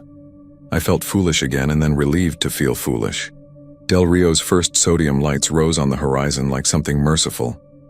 I checked into a motel that had the kind of air conditioner that rattles like a coin bucket, and a smell that was part bleach and part someone else's cheap cologne. I showered until my skin felt like it belonged to me again. I lay on the bed with the TV on loud enough to compete with the AC. and watched a fishing show where two men smiled too much. I slept with the lights on. At 3, I woke to a smell that was not the motel. Burned plastic with water under. The room lights flickered in a slow pulse. The TV washed color back and forth over my skin. The lock on the door clicked softly like a tongue against the roof of a mouth. "Do you know why I stopped you?" a voice asked from behind the TV. No punctuation to hang on, no tone. Just the words as if the grammar had gotten cut from it. I did what any brave man alone in a motel does at 3. I pretended not to hear. I pulled the sheet up over my chest because that is what we do even when we are children. I counted to 50 and the light steadied. When I stood, the carpet under my feet felt warm as if a heater had been running. A thin, dark line traced the door from knob to floor, like someone had touched it with a brand. At dawn, I left Del Rio with the kind of headache you use as a reason to be quiet all day. I told myself the night would not follow me east in daylight. The highway looked normal, and the towns put up their open flags, and feed store cats lounged on pallets as if the world had never carried a whisper. I made it to my office by lunch and sat in a chair that has been molded by my body over the years, and I told my coworker that I had a strange night on 90. She asked me if I got a ticket. I told her no. She asked if the trooper had been rude. I told her no. I started to say more, but the words at the front of my tongue surprised me. I said, "Do you know why I stopped you?" It came out easy, like anything you have said 1,000 times. I laughed and covered for it. She laughed along, but her eyes did that quick glance people do when they think they might have stepped into something they cannot see. I told myself I said it because we've all heard cops say that in movies. I told myself it was nothing. But later that day, I said it to a man on the phone who asked for a discount. I said it to my dog when he begged at the table. I said it to my own face in the mirror when I shaved and didn't cut myself for once, and the mirror seemed to catch the light in a way that made the room tilt. The words did not feel like mine. They felt like I had been taught them and asked to keep them safe. A week later, my truck would not start. I changed the battery and then the alternator. The dash lights flickered in a way that made me think of a heartbeat going wrong.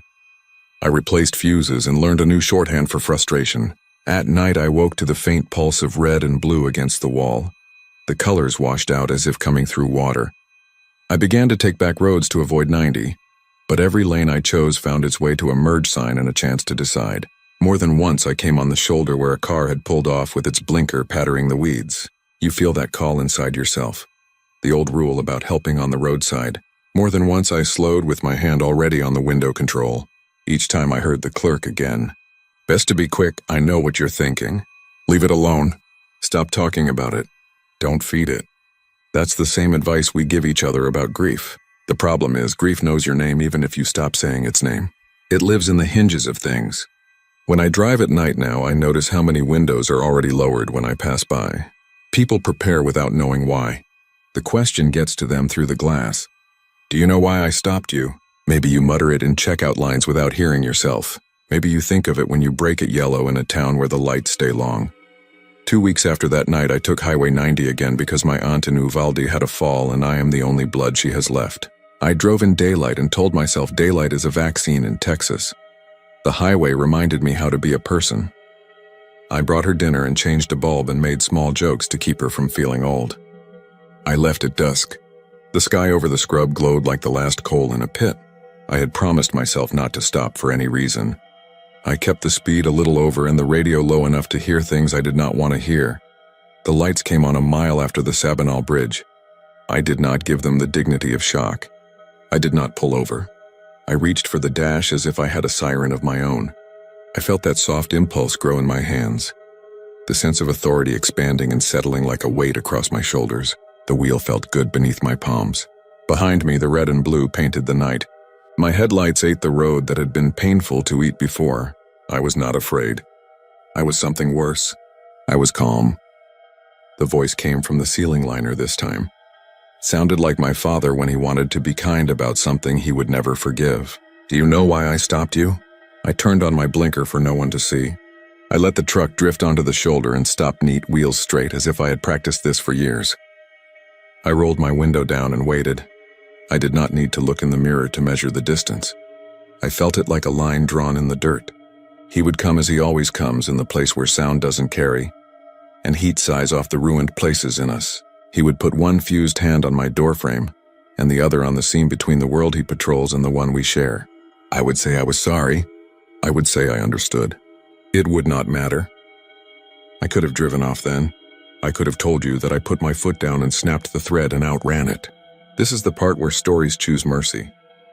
I waited and listened to the slow steps and the hush that passes over a ditch when a predator lowers its head, and I knew what the clerk meant about carrying it along. The brim of his hat angled in and cast a precise shadow like a knife edge across my arm. "Do you know why I stopped you?" I asked, and it was my voice, steady and professional, with a warmth I had not earned. The knight looked relieved to hear it from me. He stopped at the window. Up close, his face was not so much melted as it was unfinished, the way a mask looks when someone has pressed a thumb into it and smeared the features. There were patterns there that my mind tried to resolve into something human and could not. Somewhere past him, farther down the highway, another set of lights came on. A pair this time, 2 cars already committed to pulling over for a danger they thought they recognized. I felt the weight settle a little deeper, as if I were being fitted for something that had been made to measure before I was born. He did not answer my question. He only tilted his head like a man listening for a siren too far off to hear. He faded the way heat fades. He left the faintest line of warmth along the place where his hand had rested. Then the lights shut off and the road lay behind me like a scar that belonged to someone else. I pulled out and drove, and the road let me go because it had shown me what it wanted to show. Somewhere along that long, flat stretch, I started to practice my tone, quiet and reasonable. A voice that could ask a stranger for their license without making them feel small. I practiced until it felt like something I might have been born to do. If you are on 90 some night and the dash fills with those colors and your hands go useless and you coast to a stop without meaning to, think about the smart ones. Think about the sound of footsteps that do not quite touch the gravel. You may drive off and break the line and carry only the echo like a song you can't place. Or you may let him come to your window and lean in and smell like a fire someone tried to pour water on. If you do, you will get a warning, and it will sound like forgiveness, and you will say thank you in a voice that is already practicing someone else's words. Either way, the highway will put its weight in you.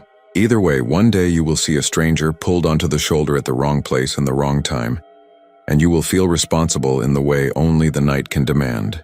You will pull in behind them with your hazards making the bushes dance and the sky blink. You will step out before you hear your own door shut. You will hear yourself ask if they know why you stopped them. And the night will hold 2 breaths, yours and the other one that owns the mile you chose. And together you will keep the numbers in order from Hondo to Del Rio. Because someone has to. Because the road cannot do it alone.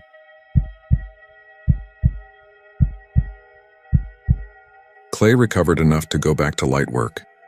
We talk around it and sometimes we let our talk go closer and then we laugh like that makes it okay. He told me once he thought he saw it standing on the berm near his old school in Redland, as still as fence post and twice as tall. He said it turned its head and he saw in the angle an echo of our father looking up from a newspaper.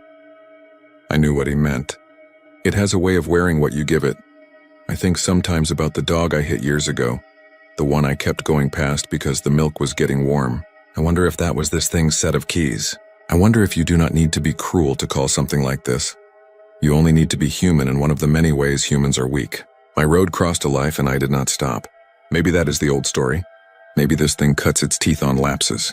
I have spent my penance in food put on porches of poor places and calls to vets when someone cannot afford the check. But I am not sure that bargains are real. The woods do not do barter. They do cycles.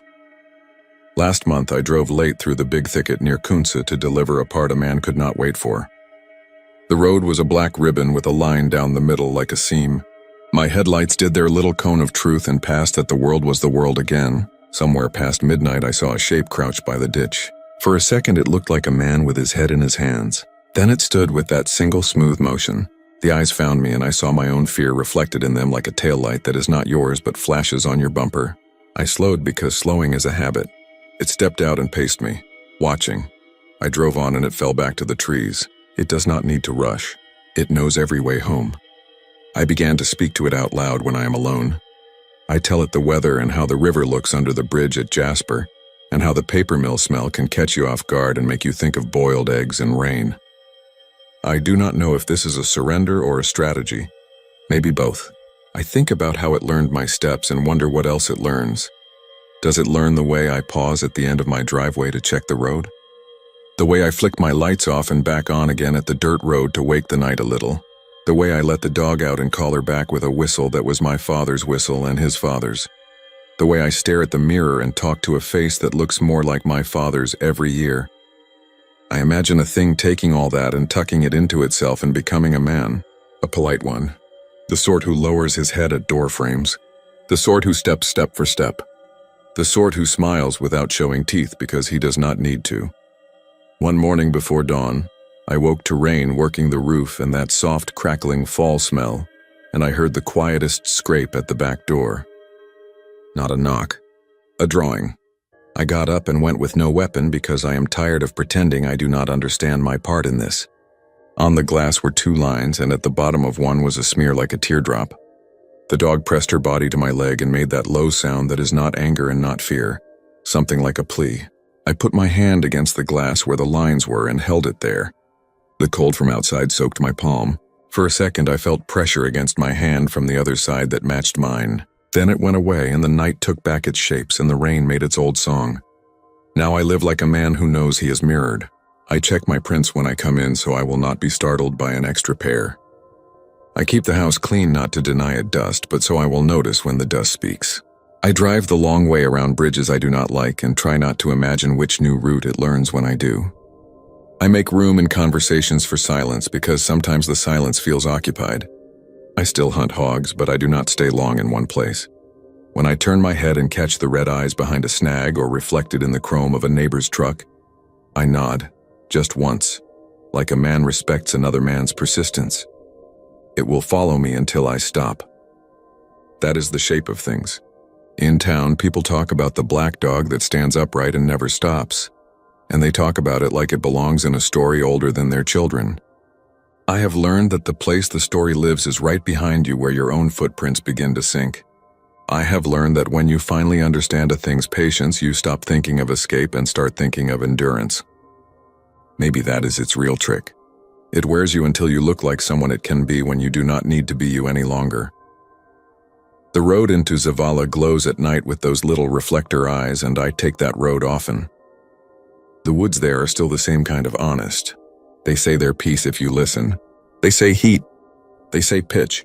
They say the past is not behind you but beside you, keeping pace. When I drive it, I look ahead at those cat eyes in the asphalt and think of all the small ways you teach the world to walk like you. I think of what will use that instruction when you are gone. I keep my hands at 10 and 2. I keep my speed steady. In my rear view, the red eyes ride along in their perfect patient way like a promise a man made once and could not unmake. On good days, I pretend that whatever stands outside the house at night will learn from me the better parts of being human. On bad days, I know it will not. On most days, I just go on. The dog that stands upright waits in the trees with the patience of pine and follows in measured steps that will continue when mine don't. And there is a certain mercy in seeing that much truth, even if it comes from something that has never once blinked.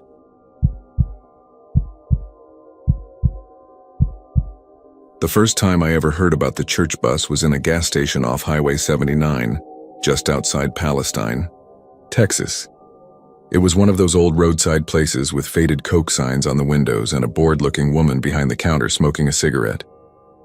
I was filling up my truck when a pair of hunters came in, still in camo, orange caps tucked under their arms, and I overheard them talking.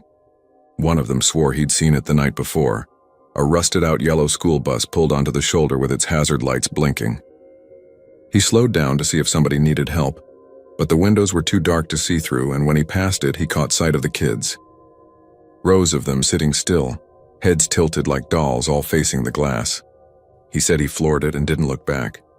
His buddy laughed, said it was just a ghost story, but the man's hands shook when he lit his cigarette and he didn't laugh once. That story stuck with me. Maybe it was the way the man's voice dropped when he described the heads turning in unison. Maybe it was the image of a forgotten school bus just sitting there, bleeding rust into the weeds. Whatever it was, it lodged in my head like a thorn. I told myself it was small-town talk, the kind of story folks invent to give empty stretches of road some personality. Still, the next week when work sent me down to Nacogdoches, I found myself scanning every shoulder, every dirt turnout, half hoping, half dreading that I'd see it. The first time I did, it was a Thursday night in October. The pine forest closed in on both sides of the two-lane highway. The sky clouded over and my headlights carved a narrow yellow tunnel through the dark.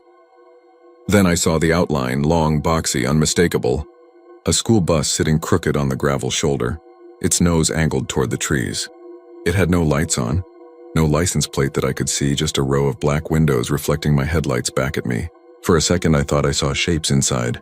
Pale round faces lined up, but the glass was too dark. My stomach knotted, and before I knew it, I'd pressed down hard on the gas, the speedometer climbing as if distance alone could scrub the image from my mind. By the time I reached the hotel, I had convinced myself I'd imagined the faces.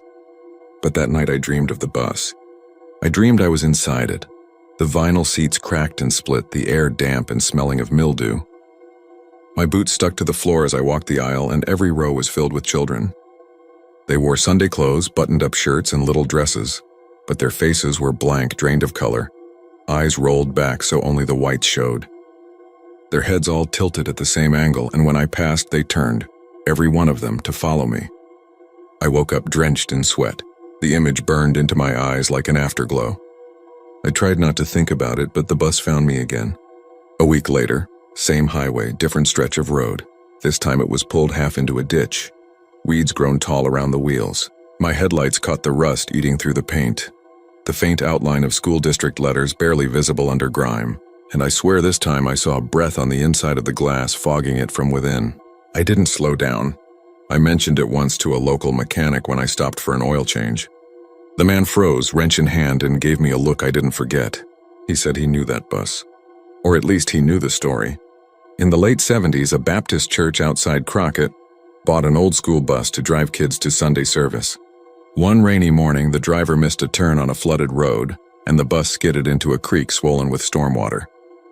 It flipped, trapping everyone inside. The driver clawed his way out a window, but the children weren't so lucky. They found the bus 2 days later downstream, bodies still strapped in their seats, swollen and white. After that, the church shut down, the bus hauled away for scrap. But folks said it never got melted down, said it was abandoned in a junk lot that doesn't exist anymore. I wanted to laugh it off, but the way he told it, slow and matter-of-fact, made it stick in my head like a nail. That night, driving back toward Palestine, I saw the bus again. It was parked on the edge of the woods, the same woods I had to pass through to get home. This time, as I drew near, I saw a flicker of movement in the back window. Small hands pressed to the glass, dozens of them pale and splayed, as though begging. My chest locked up and I almost swerved into the ditch, trying to keep my eyes on the road. After that, it wasn't a matter of seeing it once in a while. It started showing up everywhere. On 287 near Corsicana, off a farm-to-market road outside Tyler. Once even on a frontage road outside Houston, far from any pine woods. Always the same rust, the same crooked angle, the same black windows. And always the children inside, still and silent, their heads tilting as my headlights passed. I stopped telling people about it after one cop laughed me off, said if I saw a bus full of kids on the highway, I should call 911. I told him I had, and he said they'd checked and found nothing. No bus, no kids, just empty road. His eyes lingered on me longer than they needed to, like he was measuring how far gone I was. But I wasn't imagining it. I know I wasn't. One night, too curious or too far gone to care, I pulled over. The bus loomed in my headlights, rust streaking its yellow skin like dried blood. The door creaked as it swung open on its own, the smell of rot and wet earth spilling out. I stepped inside. My boots thudded on the rubber mat aisle, and the rows of children turned their heads toward me in perfect unison. Their eyes were gone, sockets dark and weeping, their mouths stretched into faint, wrong smiles. They didn't speak. They didn't have to. The air inside buzzed like a nest of hornets, pressure building in my skull until I thought my ears would bleed. I don't remember leaving. I don't remember how I got back to my truck. The next thing I knew, I was miles down the highway, shaking so hard I could barely keep the wheel straight. Now the bus comes whether I'm driving or not. I've seen it parked on the edge of my own street, just sitting there under the streetlight, the glass black as ever. Sometimes I hear the faint squeal of brakes outside my house at night. Sometimes I swear I hear children laughing through the walls, faint and wet, like the sound comes from underwater. People say the bus takes you if you look too long, if you stare into the windows and let the children stare back. I don't know if that's true, but lately when I close my eyes, I see rows of seats stretching ahead of me. I smell mildew and rust, and I feel the bus shifting, rocking as if it's already moving. carrying me someplace I don't want to go. If I disappear, if they find my truck abandoned on some Texas back road with the driver's side door hanging open, don't bother looking for me. You won't find me. Look instead for the bus. The one with the dark windows. The one where the children sit so still, waiting for someone else to take their empty seats.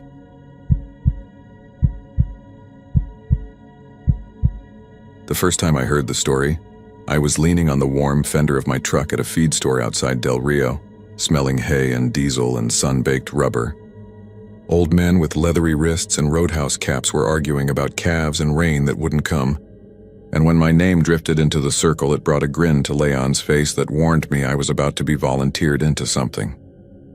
Leon was one of those men who looked like he was carved out of a pecan stump, big knuckles and a long mustache that he'd pinch when he had to say something nasty. He said he had a line of fence cut to ribbons and a dog that wouldn't come within 50 yards of the west pasture. Tracks out there, he said. Coyote, big one. Mean too. I told him I didn't do predators. I fix pumps, wire barns, and sometimes mend gates with a welder that wheezes like a smoker's lungs. He said he didn't want me to shoot anything. He wanted another pair of eyes, someone who could tell him he wasn't crazy. He looked around the circle and spit. Then he said, "You ever see a hitchhiker whose face bends wrong when the lights hit him?" I laughed because it sounded like the kind of border ghost they tell kids to keep them off midnight roads, but the other men did not laugh. They shifted their boots and avoided looking at the highway where it curled like a belt beyond the store. Leon told it slow. Near the border, out where ranches run together into scrub and dry arroyos like pale scars, there's a man who shows his thumb to night drivers. He looks ordinary until your headlights fall full on him. Then his skin stretches like rawhide pulled over a drum. His nose lengthens, his teeth glint, his eyes go back and shine animal yellow. He lifts his head and lets out a sound that isn't a scream and isn't a bark. And the brush on both sides of the road answers with it. The coyotes come. More than a person would think live in 100 miles of desert, and they fall into step until your engine fails or your courage does. Then you are not alone anymore, and that's the problem. It was easy to chalk it up to beer and sun and men who had buried too many dogs. But that night I drove out to Leon's ranch anyways. Past the last lit porch and the last gas station with a flickering sign. The sky was dead clear. The stars looked like a spill of rock salt across a black table, the kind of sky that makes your head feel small and your decisions very large. The highway lost its paint in places and the shoulders were soft caliche. I kept my windows down and the radio low, catching bits of Tejano and static and a preacher scolding me in Spanish about the devil who walks by night. I told myself I was listening to keep awake, but it sounded like I was trying to drown a thought. I turned off onto a ranch road where cattle guards clanged and mesquite branches skittered along my panels like fingernails. Leon's dog did not bark when I pulled up. It stood under the yard light with its hair standing stiff, and when Leon came out with his hat in his hand, he walked around the dog like it was a stump he didn't trust. We shook hands and he said one thing before anything else. If you hear him, you don't look at him straight on. Just keep your eyes on the road and go. I asked him if he meant the coyote or the hitchhiker, and he said there wasn't a difference some nights. We went out together along the western fence, my flashlight and his rifle bobbing in the dark. The ground was powder under my boots. When the wind came, it brought the smell of creosote and the faint whiff of something sour and old, like water that had been sitting in a basin in a room with no windows. We found the slashed wire. It looked cut, not chewed. There were tracks impressed in the dust, not paw prints exactly. Long-toed, narrow, heel-deep, a human foot trying not to be. Leon bent over and said a name without moving his lips. He said it like a man testing poison on his tongue.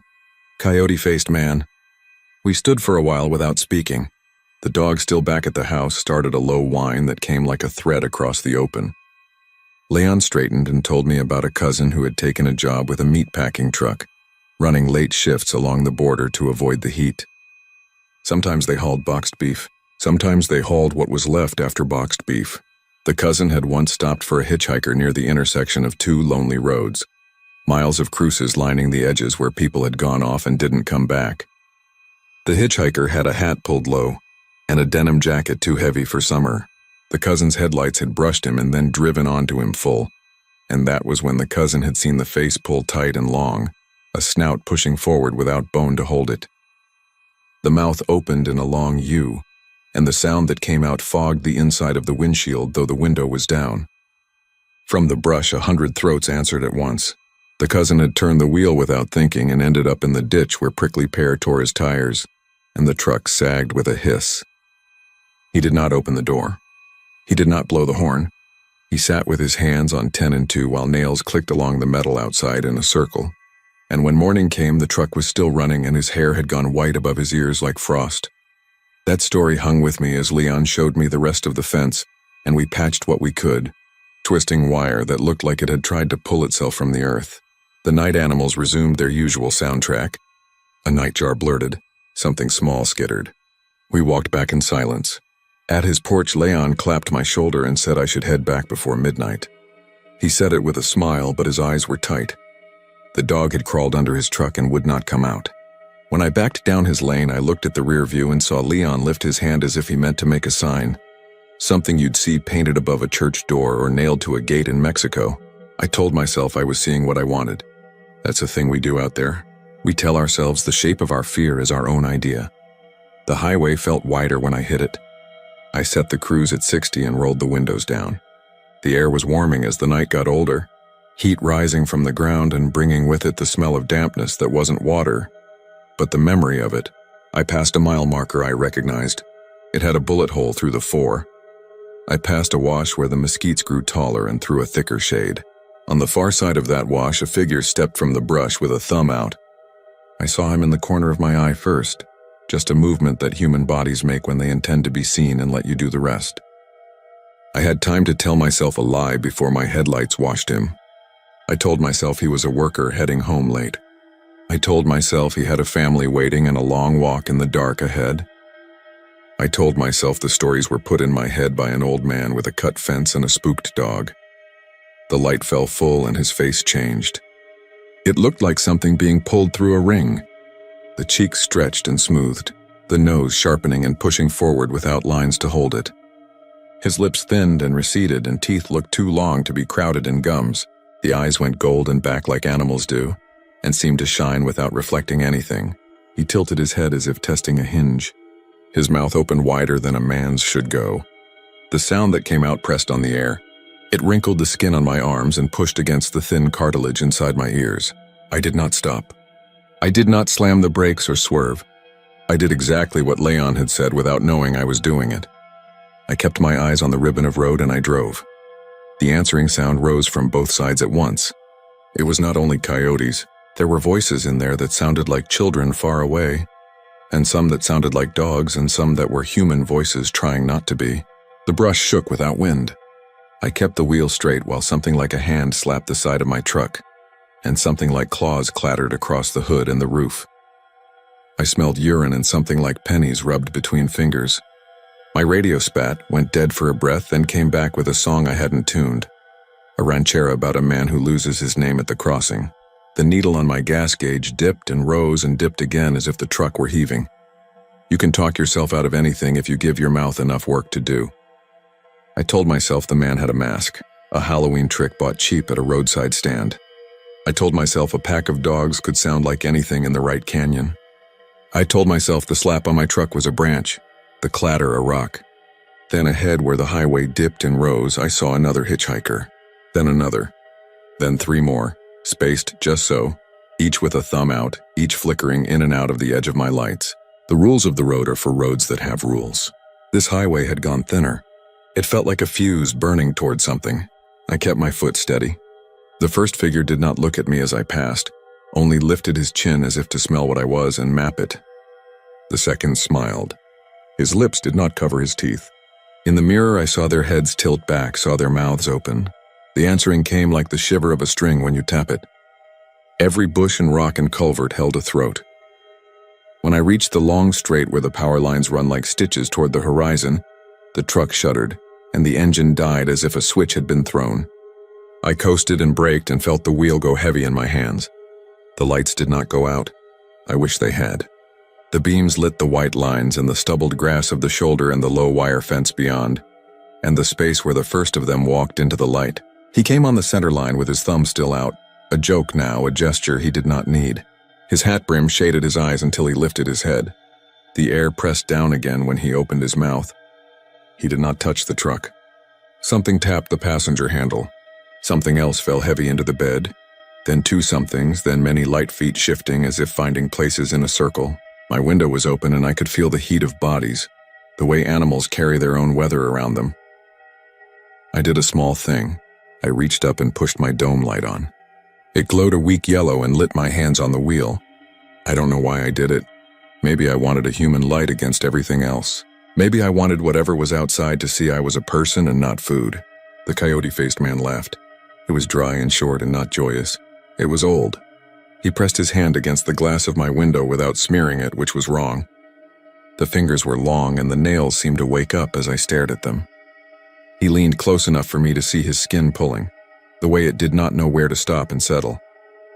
He said a thing that might have been a word and might have been a breath. He asked if I knew why he had stopped me. You hear that in your bones. It is the thing men with authority ask when they want you to explain your guilt for them. It is also the thing that wind asks when it throws a gate open and waits to see if you will close it. I opened my mouth to say something that would keep me alive and found my throat full. My voice came thin. I said I had not stopped. He had. He smiled with all those teeth and tapped the roof. The circle shuffled. He said it wasn't me he was after. He said he was counting. He turned his head and howled again. The answering howls rolled out into the night and then came back as if the night had walls to throw them off. I heard others answer from far down the road, from behind me, from places where there was nothing to stand on. Counting, he said again. Then he stepped back and the pressure eased like a hand lifting. My truck started on its own. I did not turn the key. The engine coughed and caught and the lights brightened and the radio returned to the preacher in Spanish who was now sobbing. I shifted into drive without meaning to and the truck crept forward because my foot was too light on the brake. The coyote-faced man stepped to the side and lifted his thumb again, as if the whole thing had been rehearsal. As I rolled past, he leaned toward my mirror and I saw the same face with my features under it, the same long teeth tucked behind a familiar mouth. I nearly threw up on my lap. I did not look back. I drove until the highway found other cars and the lights of town pressed the sky down into a soft gray. I pulled into my gravel drive and turned off the engine and sat until the sun touched the tops of the pecans. And when I finally stumbled inside and fell on my couch, I dreamed of wire pulled too tight and skin that could not decide its shape. I did not tell anyone for a week. Men like me carry our fear like a tool in the back of the truck, something functional and ugly and not worth showing off. The days were ordinary, which is how they lull you. I fixed a trough float. I changed a belt on a rooftop unit and baked the back of my neck, while a school custodian brought me warm water in a little paper cup and thanked me like I was saving lives. I drove into town for a burger and pretended not to watch the highway. At night I heard coyotes like everyone hears them, and told myself it was the usual chorus around the usual feast. Every time I walked past my truck, I saw the clean print of a hand on the dust of the door. It never blurred. It never collected grit. I finally hosed it off and watched beads of water shy away from it and slide around. The print stayed until it wanted not to. On the 8th day, Leon called. He didn't say hello. He told me his dog was gone and his gate was open, and there were prints like a man's going down the road to the wash. He said he had sat up with his rifle and heard the counting. He said it the way you say a prayer you have not believed in since you were a child. I told him I would come. He told me not to. He told me it was a thing you had to ignore like a fight in a neighbor's kitchen. If you breathe too hard near it, it swells. If you look at it straight, it fills your eyes and leaves no room for anything else. We both shut up then because the air between our phones carried a long, thin sound that could have been a wire singing in the wind and could have been nothing at all. People in town said later that I changed. They said I stopped sitting with my back to the window at the diner and started taking the corner booth where anyone could come up behind me. They said I drove midline, my tires scuffing the paint until the patrolman who knows me by my truck gave up waving me over. They said I listened more and talked less and turned my head like a deer does when the distance says its own name. The truth is, I started seeing hitchhikers in my sleep. Their thumbs lifted, their faces ordinary until the light shifts. In the mornings, I woke to a sore throat from howling into my pillow. I kept the radio on at night because silence had begun to host another sound under it, like pads moving across a roof. Summer pressed down and the border shimmered with heat mirages that looked like water where there was none. The highway grew soft at the edges and the asphalt stuck to your tires like taffy. On a day with no breeze, I drove out to the stretch where my engine had died. I told myself I would see it in the daylight and it would undo the trick. Sun burns illusions away. Light names things and denies them their shadows. That is another lie we tell ourselves. Daylight only shows you the parts that can stand it. I parked on the shoulder and walked the ditch, hands on my hips, hat low. I found a dead rabbit the color of sand and nothing else. I bent to pick up a bottle someone had flung out of a window and saw the long-toed prints in the powder under the weeds, one after the other, keeping to the shade. It looked like feet testing their shape. I stood and turned and realized the prints were my boot size and stride if I had been walking bent at the waist with my head low. When you ask why a thing chooses a man, you are only asking why a man chooses a thing. It comes down to whether your life has a seam it can get a finger under. Mine did. A divorce that had sanded me down to a quieter grain. A house with too many chairs for one person. A work that kept me moving so I never stayed anywhere long enough to grow roots. The coyote-faced man had counted me as I thought I was counting him. He had asked if I knew why he stopped me, and the answer was because I would listen. The night after I found the prints, I woke to the sound of feet on my gravel like rain that had found legs. I did not turn on a light. I stood in the dark and listened while something sat on the hood of my truck with the comfortable familiarity of a dog who belongs to you. Then there was a tap at the window that was indeed a claw. I did not move. I did not breathe. The tap came again, and a voice like mine asked if I knew why he had come. I swallowed a dry ball of air and said a thing I did not plan to say. I said I was counting too. I do not drive at night anymore. That is the lie I tell my friends. I drive at night often. I take the long roads that go where there are no houses, and I keep my windows down and my radio off. Sometimes I stop. Sometimes I lift my thumb and watch the light stretch my face in the glass. Cars slow when they see the gesture because that is a human habit we have not yet killed off. Most of them keep going. 1 out of 5 stops. Those are the ones with seams. Single drivers with a quiet on them that is not the good kind. They keep their hands at 10 and 2 like my cousin did not. They look straight ahead like Leon told me to. I lean down and I ask if they know why I have stopped them. Sometimes they answer and sometimes they cannot. I am never hungry for anything I can name. I am only counting. When the howls begin in the brush, some drivers mistake them for wind, for old culverts, for the lonely dog of a nearby ranch. A few know them for what they are and try to make the engine find more speed than it has. It isn't about the pack. Not really. The pack is the echo of a math already done. The count lives in the sound because the sound carries. Leon told me not to look, and it saved me once, and then it doomed me because once you know the trick, you start to watch the edge of it, and that is where it opens. I have learned to walk in the wash without leaving prints. I have learned to put my hand on a window without touching it. I have learned there are different kinds of hunger, and most of them are not in the belly. It was never about what the coyotes wanted. It was always about how many are listening. Out here, the sky remains the same clear black and the same heavy white of heat at noon. The fence wires sing when the wind comes up off the river. The mesquite throws a shade so thin you could stitch it to your shirt and still sweat. Men at the feed store talk and do not laugh. They lean on fenders and squint at the highway and tell each other not to stop for anyone. None of that matters. We are near the border, yes, but not only the line on a map. There is another line that runs between day and night, between you and what you hear out there after midnight when the road runs out of lines and the brush leans in like people at a bar. If you find yourself on it and you see a man with a thumb out and a face that seems to waver the way heat does over a hood, do not tell yourself a story, and do not tell yourself a lie. Do not look and do not stop. Count something else. Count your breaths. Count your sins. Keep the wheel straight and your eyes on the ribbon, and if you hear him ask if you know why he stopped you, know that there are some answers that don't belong in your mouth. Know that if the night around you fills with answering cries, the number it makes will add up to a shape that can wear your face and walk your road and use your hands to gesture to the next driver coming down from the dark. The barn sits off a dirt spur road that winds through fields of brittle grass and sagging wire fences, about 5 miles out from a town that hasn't grown in 40 years. People don't come down that way unless they're hunting or looking for a shortcut, and even then they keep their windows up and their eyes front. It's a tobacco barn, old enough that the red paint has sloughed away in strips, leaving gray boards beneath like dead skin. From the road you can see the way the planks bulge inward. then outward like something inside is pulling and pushing at the ribs of the place. Folks who've lived here long enough don't call it a barn anymore. They say it breathes.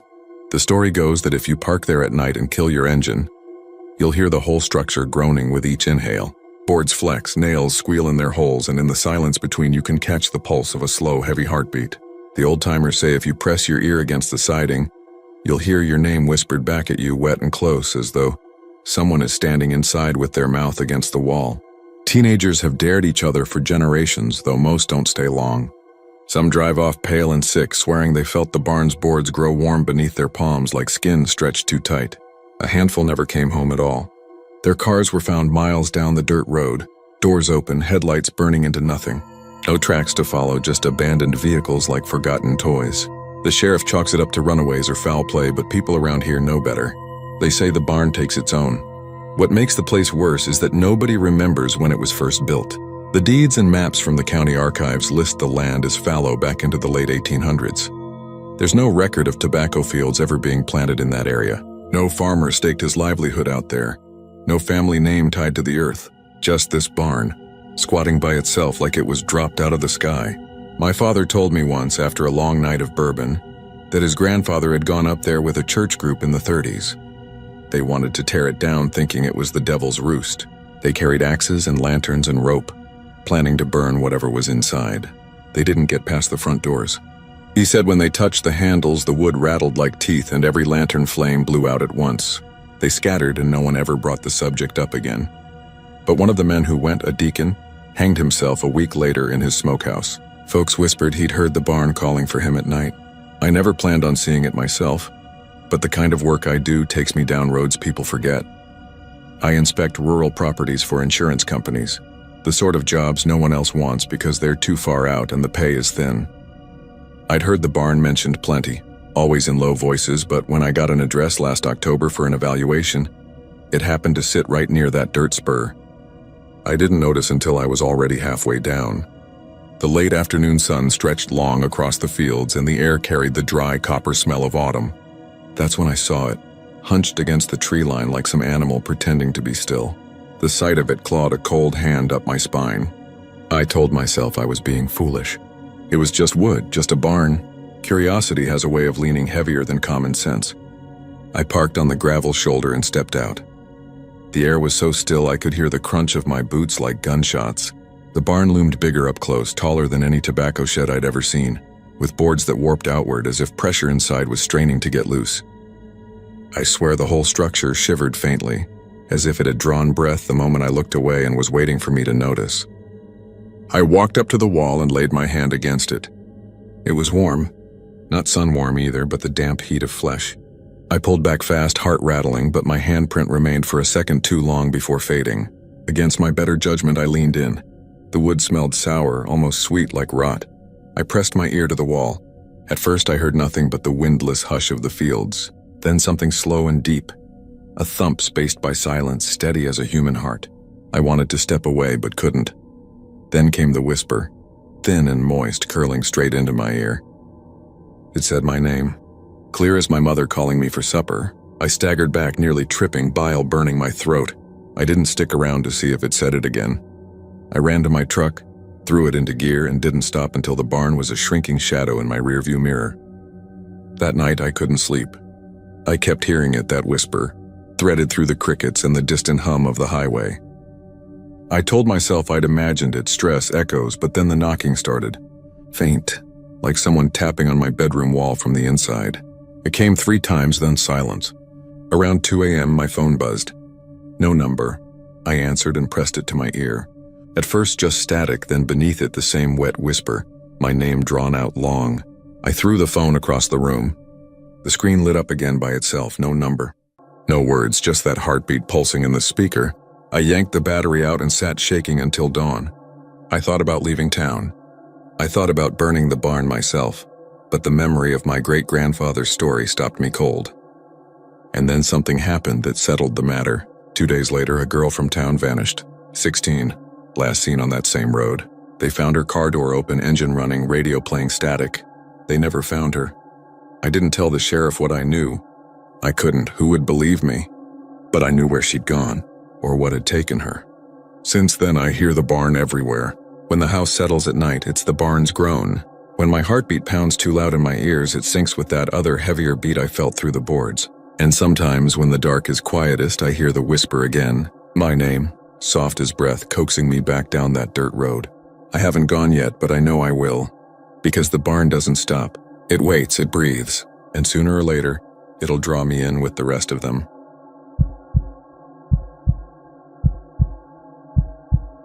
The truckers said it started in the summer, when the heat pressed down on the blacktop and the mirages wavered across Highway 20 near Midland.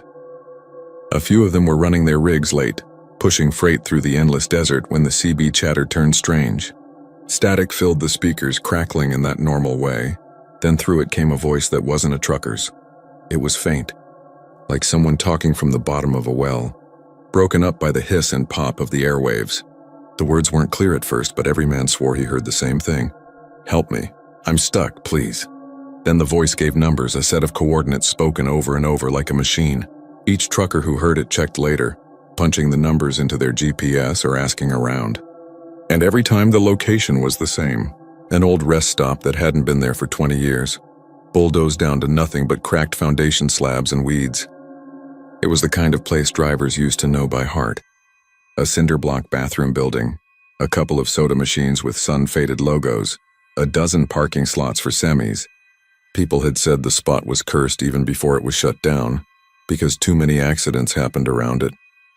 Head-ons at night, rear endings in the fog, a tanker that jackknifed and burned half an acre of mesquite. After the state tore it out, truckers avoided pulling over near that stretch. But when those voices started coming through, some of the younger ones got curious. A few even drove out there just to see. That's when the stories got darker. One man, a hauler out of Lubbock named Ernie, swore he pulled his Peterbilt into the scrubland where the rest stop used to be, just after 3 a.m. He said his CB filled with screaming static so loud it rattled the cab glass. When he turned the volume down, the noise didn't stop. He realized the sound was bleeding from everywhere, from the metal itself, like his truck had become the speaker. Then a figure walked out from where the bathrooms had been, only it wasn't walking right. It was stiff, jerking like an old marionette. Its face was blurred as though he were seeing it through heavy rain even though the night was dry. It raised one hand and croaked something he couldn't make out. Ernie panicked, jammed the truck into reverse and burned half his tires trying to get back onto the highway. He swore he saw a line of melted footprints on the ground behind the figure as he roared away. He never used his CB again, taped over the microphone with electrical tape. He retired a year later, too spooked to stay on the road. Others weren't so lucky. There were reports whispered among the truck stops of rigs gone missing near Midland. The drivers didn't just vanish, not at first. Their CBs kept transmitting for hours after the last check-in. Static mostly, broken by what sounded like faint whimpering or muffled sobbing. When other drivers tried to call back, the sobbing always stopped, replaced by the coordinates again. The cops chalked the disappearances up to fatigue, heat stroke, bad luck. But every trucker who ran that route knew better. They stopped switching their CBs on past Odessa. They said whatever lived in the static needed an open channel, like bait on a hook. The story that sealed it, the one nobody tells out loud anymore, came from a convoy out of El Paso.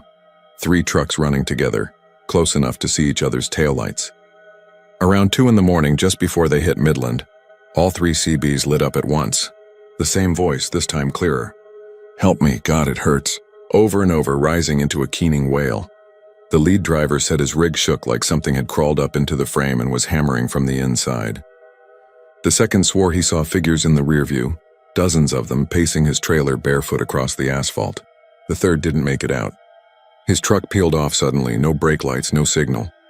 The others thought maybe he'd had a heart attack at the wheel. But when they turned around, the rig was gone. No skid marks, no debris, no driver. Just an empty stretch of blacktop. They found his trailer 3 days later sitting upright in the middle of a dry creek bed, 40 miles off any paved road. The cab was still attached, door open, engine cold. The CB was on, speaker hissing, whispering those coordinates into the empty desert. Locals say if you're foolish enough to pull your rig over near that stretch and tune the dial just right, you can still hear them. Not just one voice anymore, but a chorus, men and women both. Some sound like they're choking, some like they're being burned alive, some like they're laughing. Always the same coordinates, though. A place where nothing stands, a place the state tried to erase. The truckers say the rest stop isn't gone, not really. It's just hiding under the desert, waiting for another convoy to get too close, waiting for someone desperate enough to answer the voices and follow them into the dust. They say when you do, the road changes behind you.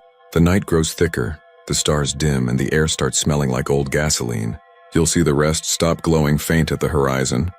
Whole again, lit with buzzing sodium lamps and vending machines humming. You'll think you're safe, that you've found shelter. But when you pull in, the doors won't open anymore, and the CB won't shut off, and no one will ever hear your voice again except as another layer of static pleading for help to anyone else dumb enough to listen.